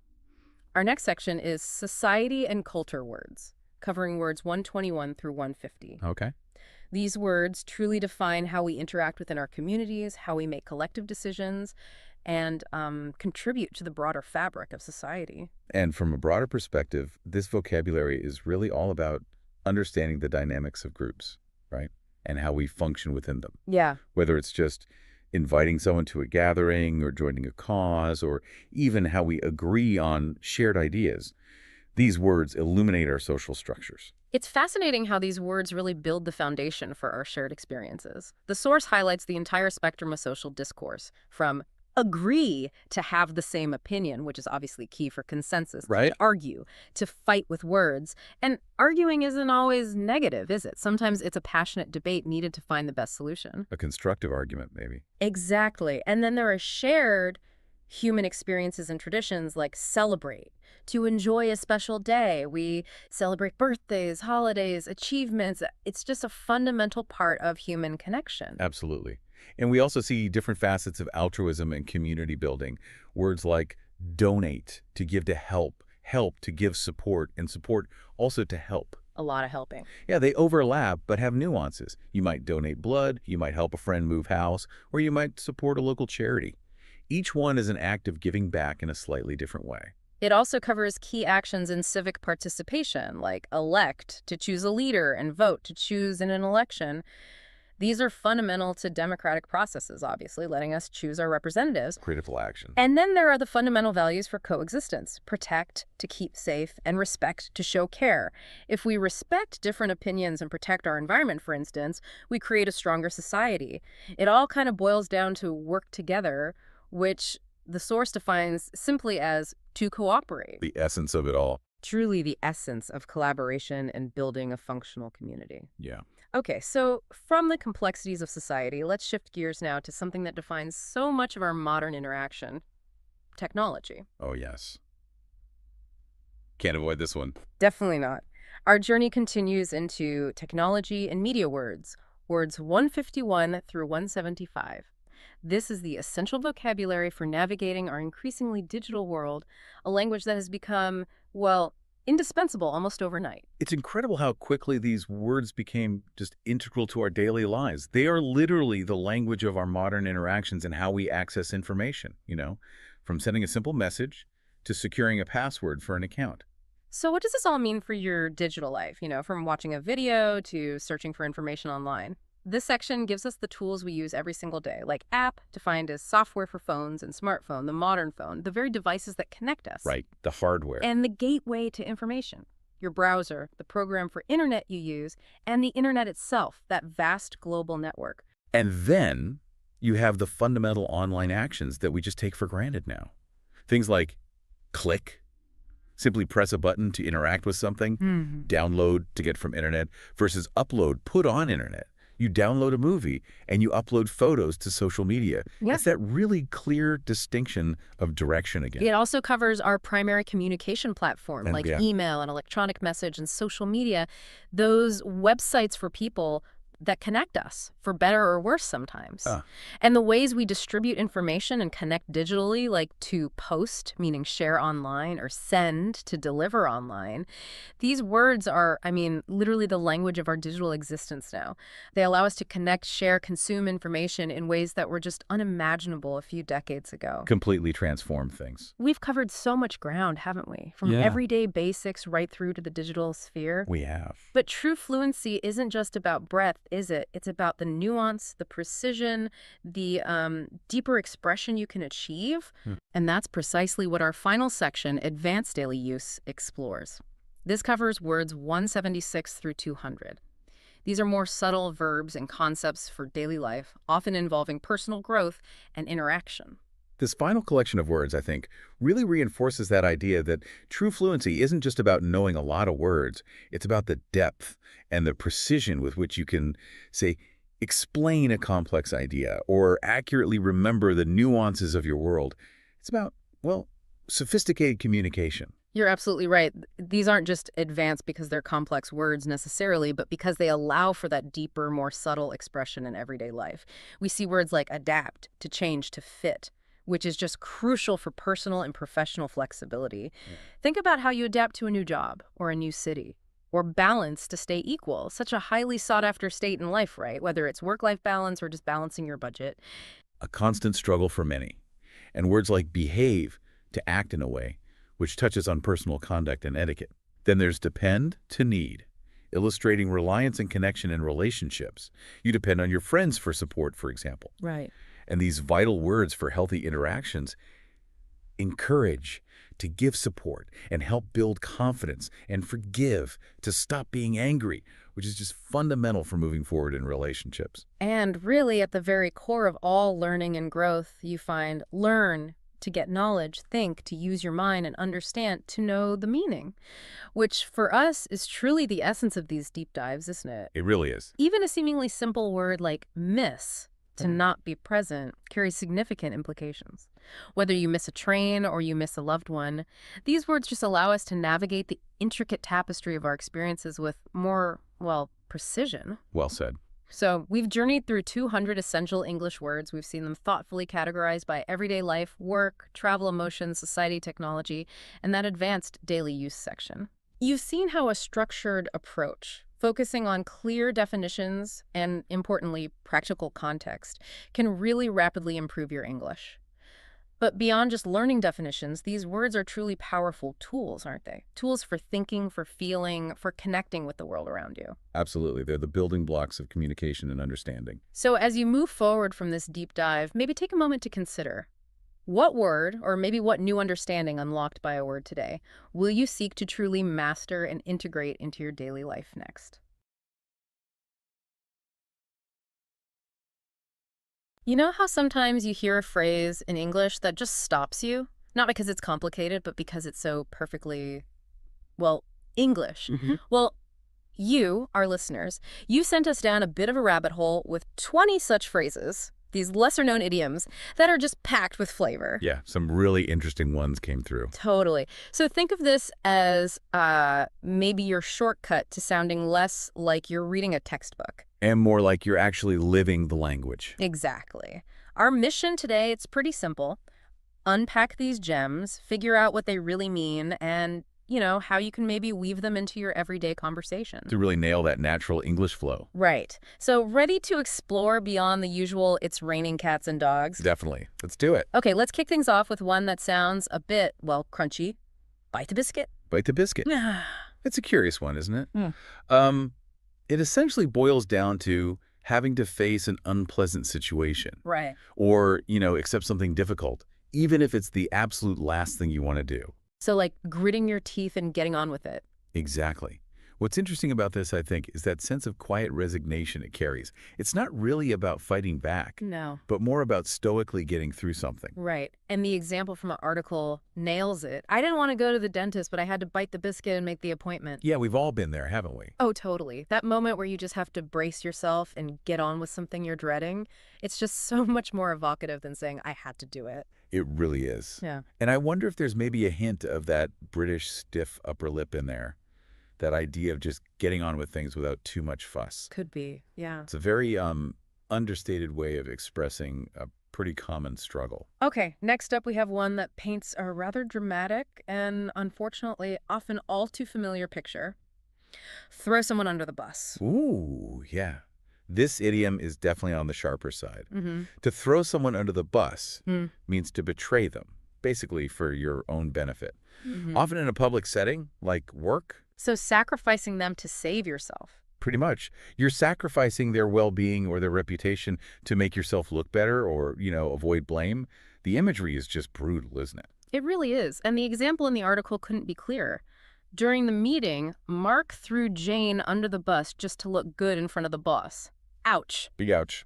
We've probably all witnessed or maybe even been on the receiving end of something like that. It really cuts to the core of that kind of self-serving behavior. It does. Why under the bus, though? Is there any specific origin there, do you know? Well, the exact origin is a bit murky, actually. No.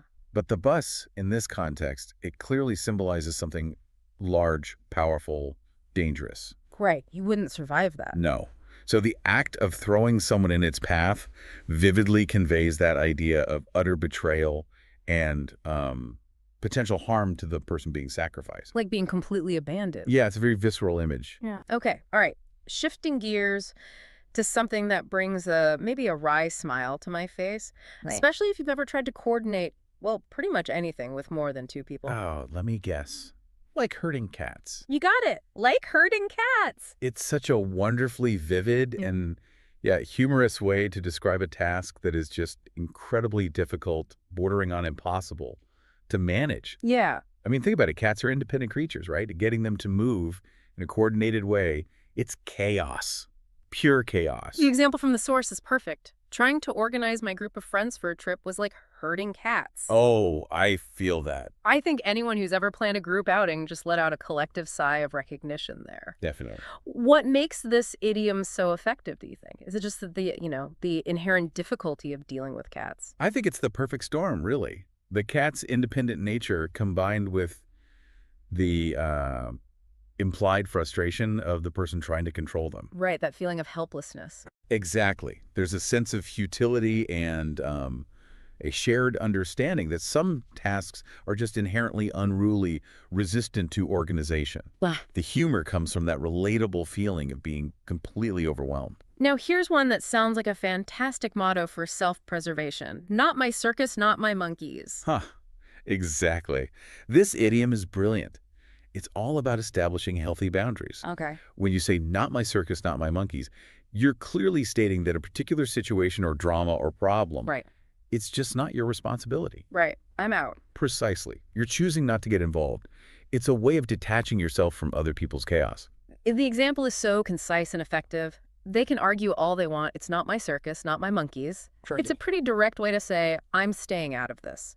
It really speaks to a desire to protect your own peace of mind, doesn't it? Absolutely. Where do you think the circus and monkeys imagery comes from? It's so specific. Well, the circus, right. Yeah. With its inherent spectacle and often unpredictable nature. Hmm. That represents a chaotic situation. Okay, makes sense. And the monkeys, often seen as mischievous, difficult to control, they symbolize the problematic individuals involved. Ah, I see. So by saying it's not your circus or your monkeys, you're basically disclaiming ownership of the whole messy situation and the responsibility for managing it. Okay, this next one resonates deeply in our, well, often frantic modern lives. Burning the candle at both ends. Oh, yes. Burning the candle at both ends. It paints a very clear picture, doesn't it? Someone who is just overworking themselves, not getting enough rest. Yeah. They're depleting their energy reserves at a totally unsustainable rate, much like a candle consumed from both ends will burn down incredibly quickly. It really speaks to that lifestyle of constant activity without adequate recovery. Exactly. The article provides a really common scenario. She's studying and working two jobs, burning the candle at both ends. Classic example. It's such a vivid way to describe exhaustion and, the potential for burnout. It's almost a warning, isn't it? Absolutely. I think the image of the candle being consumed from two sides really emphasizes the rapid depletion of resources, in this case, someone's health, their energy. Right. It implicitly suggests that this pace, well, it just can't be maintained indefinitely. Yeah. It'll eventually lead to negative consequences. Yeah, you'll hit a wall. Okay, here's an idiom that I think we've all felt at one point or another when faced with a tough choice. Caught between two stools. Caught between two stools. Yes, this perfectly illustrates that feeling of being unable to decide between two options. Like you're stuck. Exactly. Yeah. You're in a really precarious position, unable to comfortably commit to either choice, and, well, trying to sit on both simultaneously will likely lead to a fall, right? Metaphorically speaking. Metaphorically, yes. It's a state of indecision and potential discomfort. The example given is, he's caught between two stools, take the job abroad or stay close to family. Oof, that's a tough one. Yeah, that feeling of being torn, where each option has significant pros and cons, and choosing one means potentially losing out on the other. It's a real dilemma. Exactly. It highlights the difficulty of making a decision when both options seem appealing, or maybe when choosing one entails a significant sacrifice. Yeah. You're just stuck in the middle, unable to move forward comfortably. And for one with a bit more dramatic flair, something that sounds like a spectacular failure. Go down in flames. Go down in flames. Yes, this one vividly describes a failure that is sudden, often very public, and quite catastrophic. So not just failing, but failing big time. Precisely. It's not just a minor setback. It implies a complete and dramatic collapse of something like a project, a business venture, maybe even a personal endeavor. Right. The flames part really adds that element of, destruction and finality. The example is stark. The company's new product launch went down in flames due to poor planning. Yeah, you can almost see the metaphorical explosion, right? Totally. The utter devastation of a failed attempt. It's certainly a more impactful way to say something didn't succeed. It is. The imagery evokes a sense of complete, utter failure, leaving very little room for recovery. It's a memorable and dramatic way to describe a significant disaster. Let's move to something a bit more celebratory now, an idiom that suggests a night of uninhibited fun. Paint the town red. Ah, paint the town red. This is a wonderfully exuberant idiom. It just means to go out and have a wild, lively, festive time. Well, letting loose. Yeah, often involving partying, general merriment. It suggests a night of letting loose and enjoying oneself to the absolute fullest. The example is, after our exams, we went out and painted the town red. Sounds about right. It definitely conjures up images of celebration and carefree fun. It makes you wonder, though, why red? Is there any historical significance to that color here? That's a fascinating question, actually. While the exact origins are debated, the color red has long been associated with excitement, passion, even a bit of rebellion. Okay. So it's possible the phrase originally implied a more, let's say, riotous or even slightly mischievous form of celebration, metaphorically coloring the town with their energetic activities. Interesting. Okay, here's one that describes a sudden and intense loss of temper. Fly off the handle? Fly off the handle. Yeah, this means to suddenly become very angry and just lose control of your emotion. Zap. Exactly. Yeah. It suggests a quick and unexpected outburst of temper, much like, say, an axe head suddenly detaching from its handle and flying away. Wow, okay. The emphasis is really on the suddenness and the loss of control. The example provided is quite clear. Dad flew off the handle when he saw the broken window. Yep. You can almost picture the sudden explosion of anger. Totally. What does the handle symbolize in this context, then? Well, the handle represents control, stability. Right. So when someone flies off the handle, they lose that control, and their anger becomes erratic, unpredictable. The imagery effectively conveys that sudden, uncontrolled nature of the outburst. And now, a more direct, though definitely informal way to ask someone to calm down. Keep your shirt on. Keep your shirt on. Yes, this is very colloquial, often lighthearted. It's a way of telling someone to stay calm, be patient. Chill out. Yeah, chill out. Don't get overly agitated or angry. It's often used when someone's acting impatiently or seems like they're about to lose their temper. There's a certain casualness to it. The example is straightforward. Keep your shirt on. The food will be ready soon. Yeah. It's a pretty clear way of saying, relax. There's no need to get worked up. There's definitely a touch of informal humor there, isn't there? Absolutely. I think it's a slightly absurd image, right? Implying the person is so worked up they might literally start taking off their clothes. Right. This exaggeration helps to lighten the mood and encourage them to calm down. Okay. This next one is definitely not for polite company in most situations. Put a sock in it. Ooh, yeah. Put a sock in it. It's a very rude, very direct way to tell someone to be quiet. So, use with caution. Extreme caution. It's generally considered quite impolite and should be used very sparingly, if at all. It conveys a strong desire for someone to just stop talking. Why? Often because what they're saying is annoying or unwanted or just going on too long. The example given is, he wouldn't stop talking, so she told him to put a sock in it. It's clear from this that it's a phrase used out of frustration. Definitely. And likely to cause offense. It's certainly not something you'd use in a professional setting, I imagine. Absolutely not. Where does this rather bizarre imagery even come from? A sock. Well, the origin is thought to be related to early phonographs, actually. Really? Yeah, where a sock or maybe a piece of cloth was sometimes literally stuffed into the horn to dampen the sound. So applying that to a person's speech is a pretty crude way of saying their voice needs to be silenced or muffled. Wow. Okay. Moving on to a more strategic and insightful idiom. Know which way the wind is blowing. Right. To know which way the wind is blowing means to be perceptive, aware of the current situation, the trends, the prevailing opinions. Before you act. Exactly. Before making a decision or taking action. It suggests having foresight and understanding the direction things are heading, whether that's in politics, business, or just social situations. The example provided is, good politicians always know which way the wind is blowing. A classic example again. It highlights the importance of being politically astute, understanding public sentiment to make effective choices. How does someone practically know which way the wind is blowing? It sounds a bit mystical. It's not mystical, really. It involves paying close attention to various indicators, public opinion polls, sure, but also current events, social media trends, market research. Okay. Even subtle shifts in people's attitudes and behaviors. It's about being observant, analytical, and able to interpret these signs to anticipate future developments. Got it. Okay, here's an idiom that paints a picture of minimal staffing.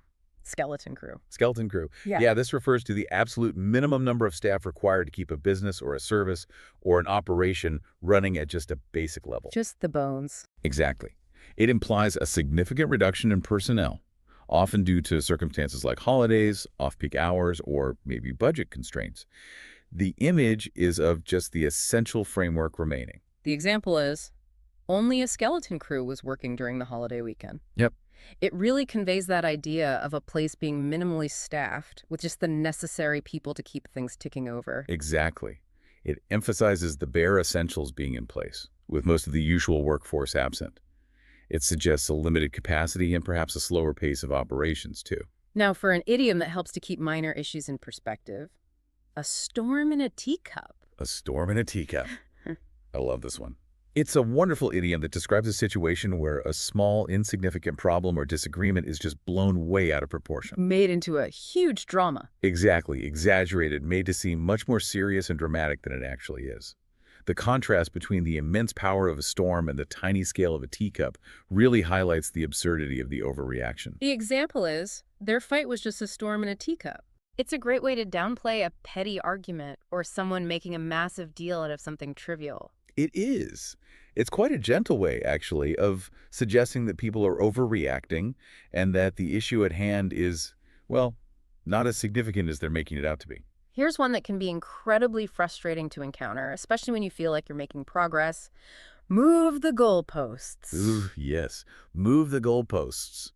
This describes a particularly unfair tactic where someone changes the rules or the requirements of a task or competition after you've already started working towards the original objectives. So frustrating. Incredibly. It creates a sense of injustice and makes it much harder, if not impossible, to achieve success because the target keeps shifting. The example is infuriatingly relatable. I was about to complete the task when they moved the goalposts again. You just want to scream. Right, that feeling of constantly having your efforts undermined because the criteria for success are never fixed. It really speaks to a lack of integrity, I think, and can be incredibly demotivating.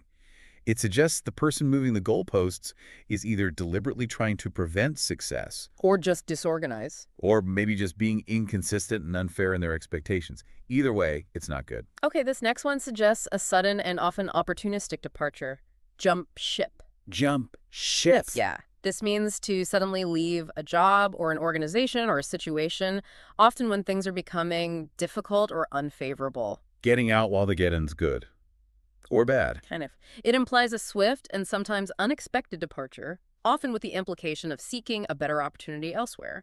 The nautical imagery is quite strong here. The example is 3 employees jump ship after the new manager arrived.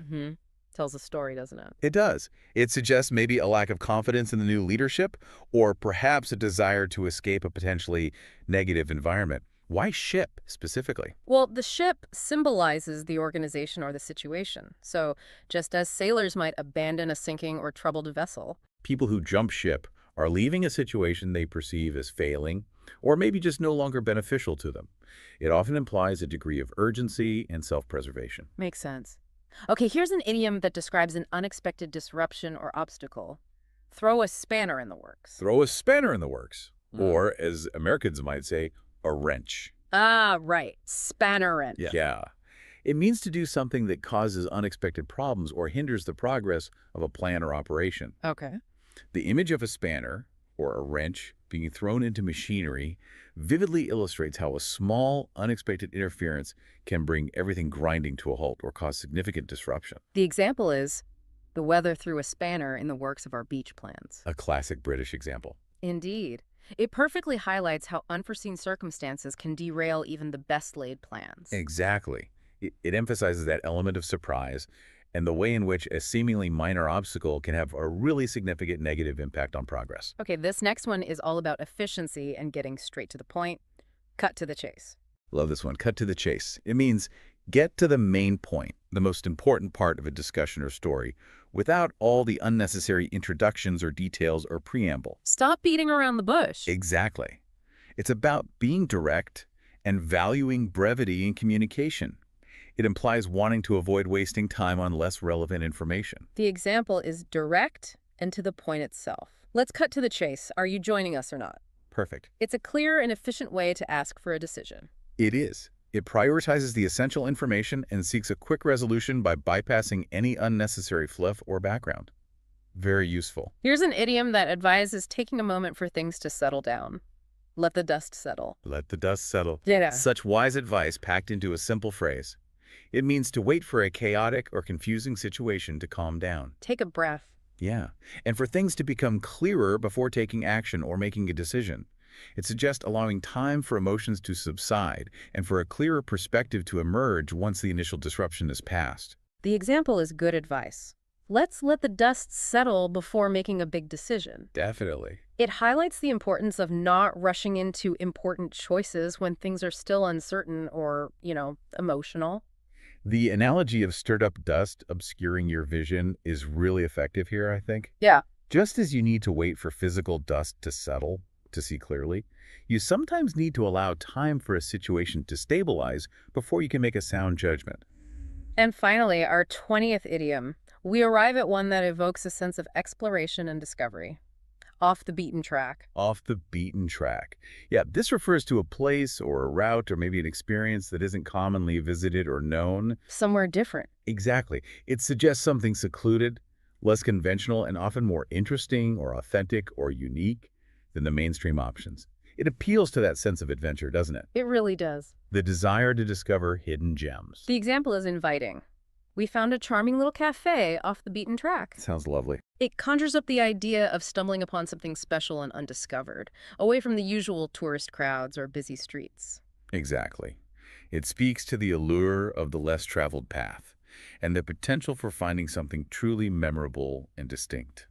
Well, there you have it, a deep dive into 20 fascinating, less common English idioms.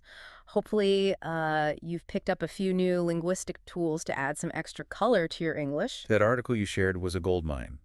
What's so valuable about these idioms, I think, is how they often encapsulate complex ideas or feelings in such a concise and memorable way. Yeah, they're like shortcuts. They really are. They offer a real shortcut to expressing yourself more naturally and with greater nuance. Absolutely. And as we've seen, they often carry little nuggets of cultural insight too, don't they? They really do. My advice, don't try to cram them all in at once. Pick a couple that you really like the sound of. Yeah, the ones that resonate. Exactly. And try them out in your conversations. Like anything, practice makes perfect. And if we just step back and look at the bigger picture for a second, mastering these kinds of idiomatic expressions isn't just about improving your vocabulary list. No, it's more than that.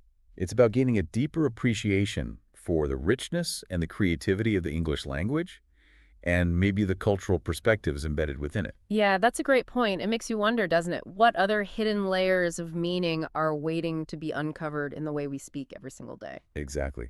Food for thought.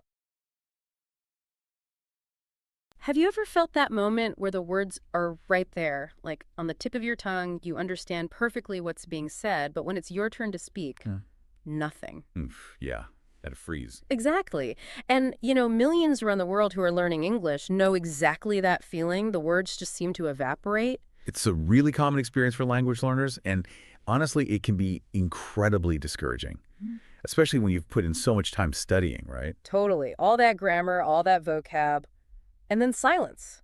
So that feeling, that block understanding, but not quite being able to say it, that's exactly what we're going to dive into today. Yeah, we're focusing on practical, really actionable ways to break through that barrier, Yeah. building genuine speaking confidence. And the really hopeful part, based on the research we've been looking at, is that you can absolutely do this. You don't necessarily need to, like, move to an English-speaking country. That's such a key point. Immersion helps, sure, but it's definitely not the only way. Yeah. This article we're digging into today is just packed with smart, usable techniques, things anyone can start with wherever they are. Exactly. So our mission here is pretty straightforward. We want to pull out the most effective, the most useful strategies from this source to help you, listening right now, start speaking English more confidently. Maybe even see a difference today. Let's do it. Okay, so where do we start? The article kicks off with something maybe a bit unexpected when you think about speaking. It starts with mindset. Right. And it's fascinating how much emphasis it puts on our internal state. Like, before a single word comes out, our thoughts, our beliefs, they have this huge impact. How so? Well, take that fear of making mistakes. It can be a really powerful, self-sabotaging thing. If your head is just full of, what if I mess up? What if I sound stupid? Personally, you're basically making it harder for yourself before you even start. It's like putting the brakes on before you even hit the gas. So, okay, how do we shift that? What does the source suggest for getting over that fear? It gives some really concrete steps. First, and this is big, is accepting mistakes. Seeing them not just as normal, but actually as valuable. Valuable? How? Every mistake, the article argues, isn't a failure. It's feedback. It's a little signpost showing you exactly what you need to adjust or learn. It reframes those moments we usually dread. I like that. Like hitting a wrong note when learning guitar, it tells you where the right note is. Okay, what else on mindset? Another really crucial one, stop comparing yourself to others. Resist that urge. Oh, that's a tough one. It is. But the article reminds us everyone's learning journey is totally unique. Someone else might sound smoother, but maybe they started earlier or practice more, or they just hide their mistakes better. It's your path. Yeah, comparison is definitely the thief of joy and confidence too. Okay, the article also mentioned visualization, picturing success. Yeah, visualizing successful conversations. It's a technique used in lots of performance areas, not just language. By mentally rehearsing a smooth, friendly chat in English, you're kind of priming your brain. Like a mental warm-up. Exactly. It can lower anxiety, make the real thing feel less daunting. Okay, cool. And the last mindset tip feels a bit counterintuitive, maybe. Especially when you're nervous. Right. It stresses how vital it is to speak even when you feel nervous. Confidence isn't something you just wait for. It's built through the action of speaking. Every time you push through that nervousness, even with just one sentence, you're building that confidence muscle. That makes so much sense. You build it by doing it. And to really drive this home, there's a mini mantra in the article. It's a short, powerful affirmation, something you can say to yourself. It's okay to sound imperfect. Every word I speak brings me closer to fluency. Ooh, I like that. You can use it before you speak, or even after, just to reinforce that positive growth mindset. It helps fight off that inner critic. Simple, direct, encouraging. Okay, great start. Mindset first. So once we've got our heads in a better space, what's the next practical step? Then the article moves into building a strong foundation. And the core idea here is basically master the simple stuff first. Easy, everyday conversations before you try tackling, quantum physics in English. Right, walk before you run. Build the foundation before the skyscraper. So what counts as these easy conversations? Things like basic greetings, obviously. Hi, how are you? And all variations. Wow. Introducing yourself, not just your name, but maybe I'm from Mexico, I work in marketing. Simple stuff. Okay. Talking about hobbies. I love hiking and reading. Or your daily routine. I wake up at 7 a.m. and have coffee. These are the bread and butter of most interactions. The absolute basics of connecting with someone. And is there a specific exercise for this? Yep. It suggests creating a little, maybe 5-line mini speech about your typical day. Just a few sentences. Okay. And then the key is practicing it out loud every single day. It just helps you get comfortable talking about yourself using that core vocabulary and structure. That sounds really doable. Just a few lines daily. Okay. Positive mindset. Check. Foundational conversations. Check. What's next? Okay. This next one might seem a bit surprising when we're talking about speaking, but it's crucial. Listening. Listening to get better at speaking. Absolutely. The article really hammers this home. Good speakers are almost always great listeners. Interesting. How does being a better listener make you a better speaker? What's the connection? Well, when you're actively listening, you're soaking things up like a sponge. You hear new words used naturally, in context. You absorb common sentence structures, how people actually piece ideas together. And importantly, you internalize pronunciation, rhythm, intonation, the music of the language. So it's like downloading the blueprints for speaking just by listening carefully. What are some specific listening practices it recommends? Several good ones. Watching YouTube videos is great. Maybe start with subtitles on for understanding. Right. But then crucially, watch again without them. Really push your ears. Yeah. Another one is listening to short podcasts you find interesting. Okay. And then try summarizing what you heard out loud in your own words. That forces you to process and then produce the language. Good one. And there was another technique. Sounded quite intensive. Ah, yes. The shadowing exercise. This one's really effective for fluency and pronunciation. How does that work? You pick a tiny snippet of audio, like just 10 seconds from a podcast or a show. You play it, pause it, Yeah. and then you repeat exactly what you heard, trying to match the speaker's voice, their speed, rhythm, even their emotion. Wow, like being a vocal mimic. Pretty much. Doing that daily, even for a few minutes, can really make your own speech sound more natural over time. Cool. Okay, so listening is key. We're practicing basics. What's the next hurdle the article talks about for smoother speaking? The next big mental shift is learning to think directly in English. Ah, the holy grail. Hmm. Avoiding that constant translation in your head. Exactly. That translation step, going from your native language, thinking, translating, then speaking. It just slows everything down in a real conversation. It creates lag. You can almost see the wheels turning sometimes, but how do you train your brain to do that? Sounds hard. It takes practice. But the article offers simple, everyday techniques. One is just consciously labeling objects around you in English, silently or out loud. That's a lamp. This is my phone. Okay, simple enough. Another is narrating your own actions. Again, can be internal. I'm walking to the kitchen now. I am pouring water. It connects the words directly to the actions. Like providing your own commentary track. Kind of. Yeah. And maybe pretending you're explaining what you're doing to an English-speaking friend as you go about your day. And there's a specific challenge for this. Yeah, daily challenge. Just spend 5 minutes every day actively describing your surroundings in English. What you see, what's happening, even silently. It just gets the English part of your brain working. 5 minutes, very manageable. Okay, thinking in English, listening well. What else helps unlock conversation? This next one is super practical for actual conversations. Learning useful, ready-made phrases. Not just single words or complex grammar rules, but chunks of language. Like conversational building blocks. Yeah. Exactly. The article calls them power phrases and points out that in real talk, these phrases are often your best friends. They help you navigate, respond, keep things flowing. Makes sense. Sometimes a good phrase is worth more than a perfectly conjugated verb. What are some examples? It gives some great ones like, "That's interesting, tell me more." Perfect for showing interest and encouraging the other person. Useful. Or, "I'm not quite sure, what do you think?" Great for admitting you don't know and politely asking for their opinion. And could you explain that a bit differently? Essential for asking for clarification without sounding rude. These are gold dust for real chats. How do we best learn and actually use them? The suggestion is choose maybe 5 new phrases a week. Write them down. Okay. Then make it a goal to use each phrase at least 3 times that week. Yeah. In a chat, in writing, even just practicing saying them in imaginary situations. The aim is to make them feel natural, automatic. Active usage. Got it. Okay, building our phrase bank. Now, the next technique, the article itself admits this one can feel a bit weird at first. Huh? Yes. Recording yourself speaking English. Ah, the dreaded sound of your own voice. It can be cringy initially, yeah. But the article makes a strong case that it's one of the fastest ways to spot where you need to improve. Why is hearing yourself back so helpful despite the potential awkwardness? Well, first, you catch things you totally miss while you're speaking. Pronunciation glitches, maybe a common grammar slip, things you're just unaware of. Right, like an objective mirror. Exactly. Second, it's amazing for tracking progress.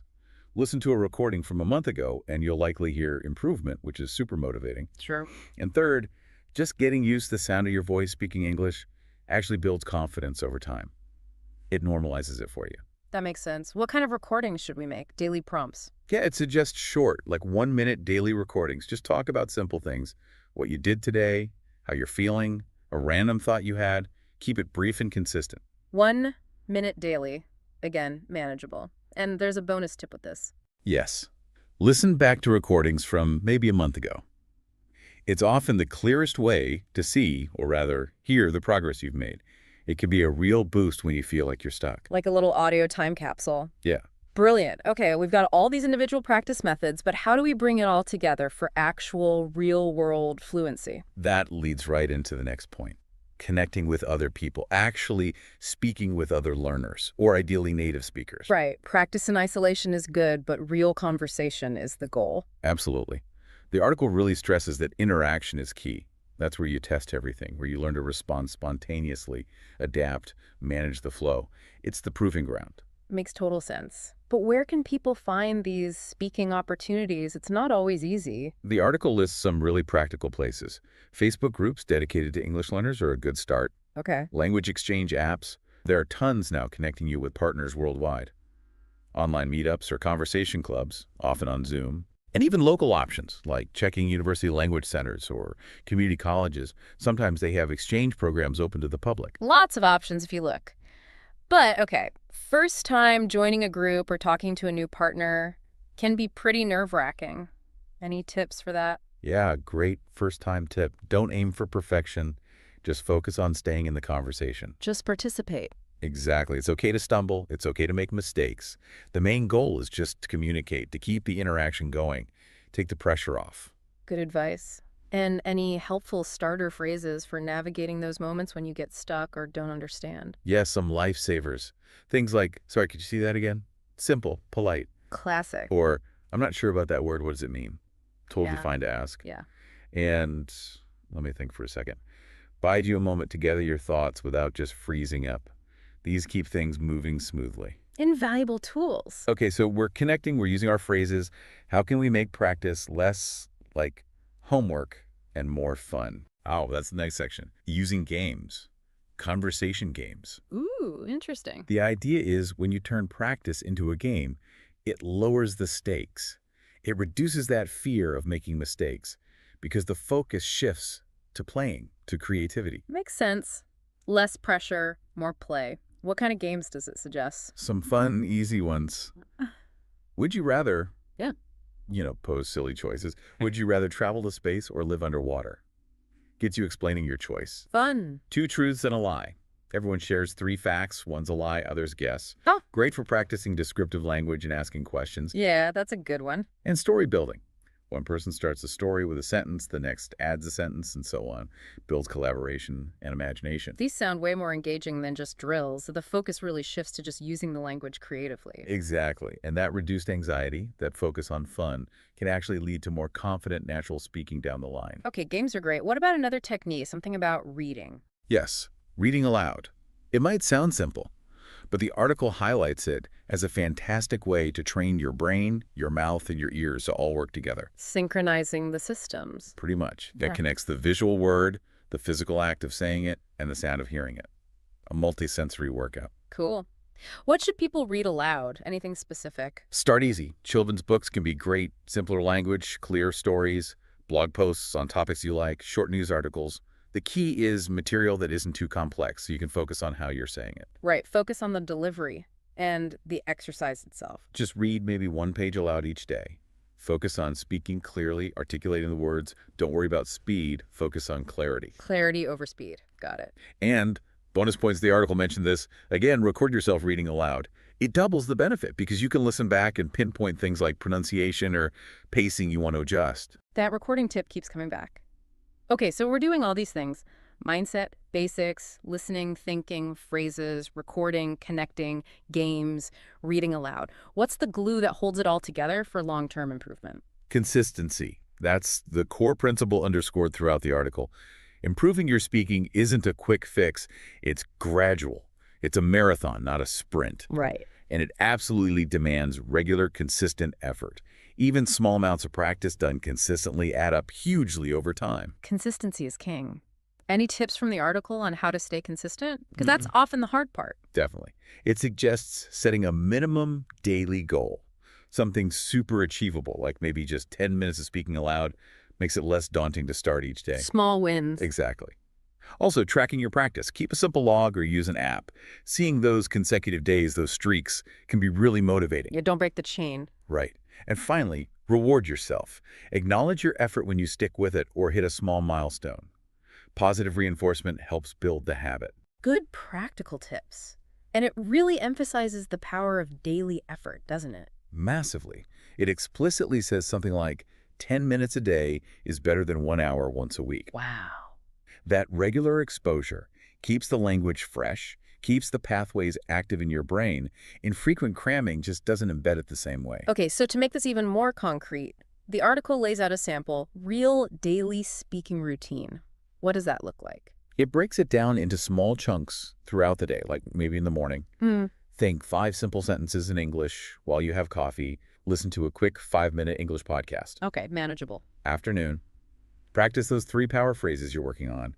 Read 1 paragraph of an article aloud. Still small chunks. Exactly. And evening. Record that 1-minute audio diary. Maybe reflect for a second on one thing that went well in your practice today. It weaves these techniques into a realistic, non-overwhelming daily flow. That sounds incredibly practical and achievable. Not like you need to find an extra hour you don't have.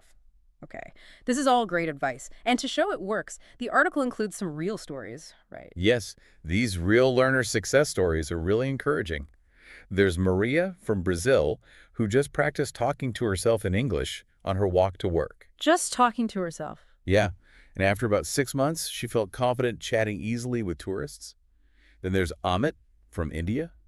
He found an online language buddy, practiced twice a week, and ended up feeling comfortable enough to give work presentations in English. Wow, big step. And Sophie from France. She felt awkward recording herself reading stories at first. Like we talked about. Exactly. But she stuck with it for 3 months and really noticed a big jump in her pronunciation and fluency. Those are fantastic examples. They really show that these aren't just theories. Applying these techniques consistently really does lead to results for ordinary people. Totally. It's about the practice, not some magical talent. Okay, we've covered so much ground. To help listeners kind of check their understanding, there's a quick quiz. Yep, quick quiz time. Just 3 questions to reinforce the main takeaways. All right, let's do it. Question 1. Should you wait until your grammar is perfect before speaking? A, yes, or B, no. What's the answer according to the source? Definitely B, no. The whole point is not to wait for perfection. Start speaking, practice, communicates more than silence. Okay, question 2. What's more important in conversation? A, perfection, or B, communication? Again, it's B, communication. Connecting, getting your message across, that's the primary goal, not flawless grammar every single time. Makes sense. And question 3, which daily habit helps your speaking most? A, thinking in English, or B, memorizing grammar rules only? According to the article, it's A, thinking in English.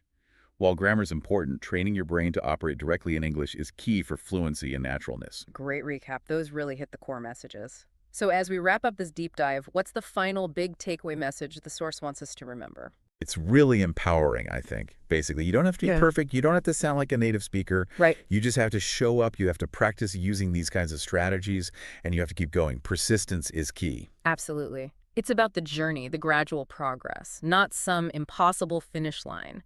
And the article sums it up nicely. Yeah. One conversation at a time, you'll become the confident English speaker you dream of being. Love that.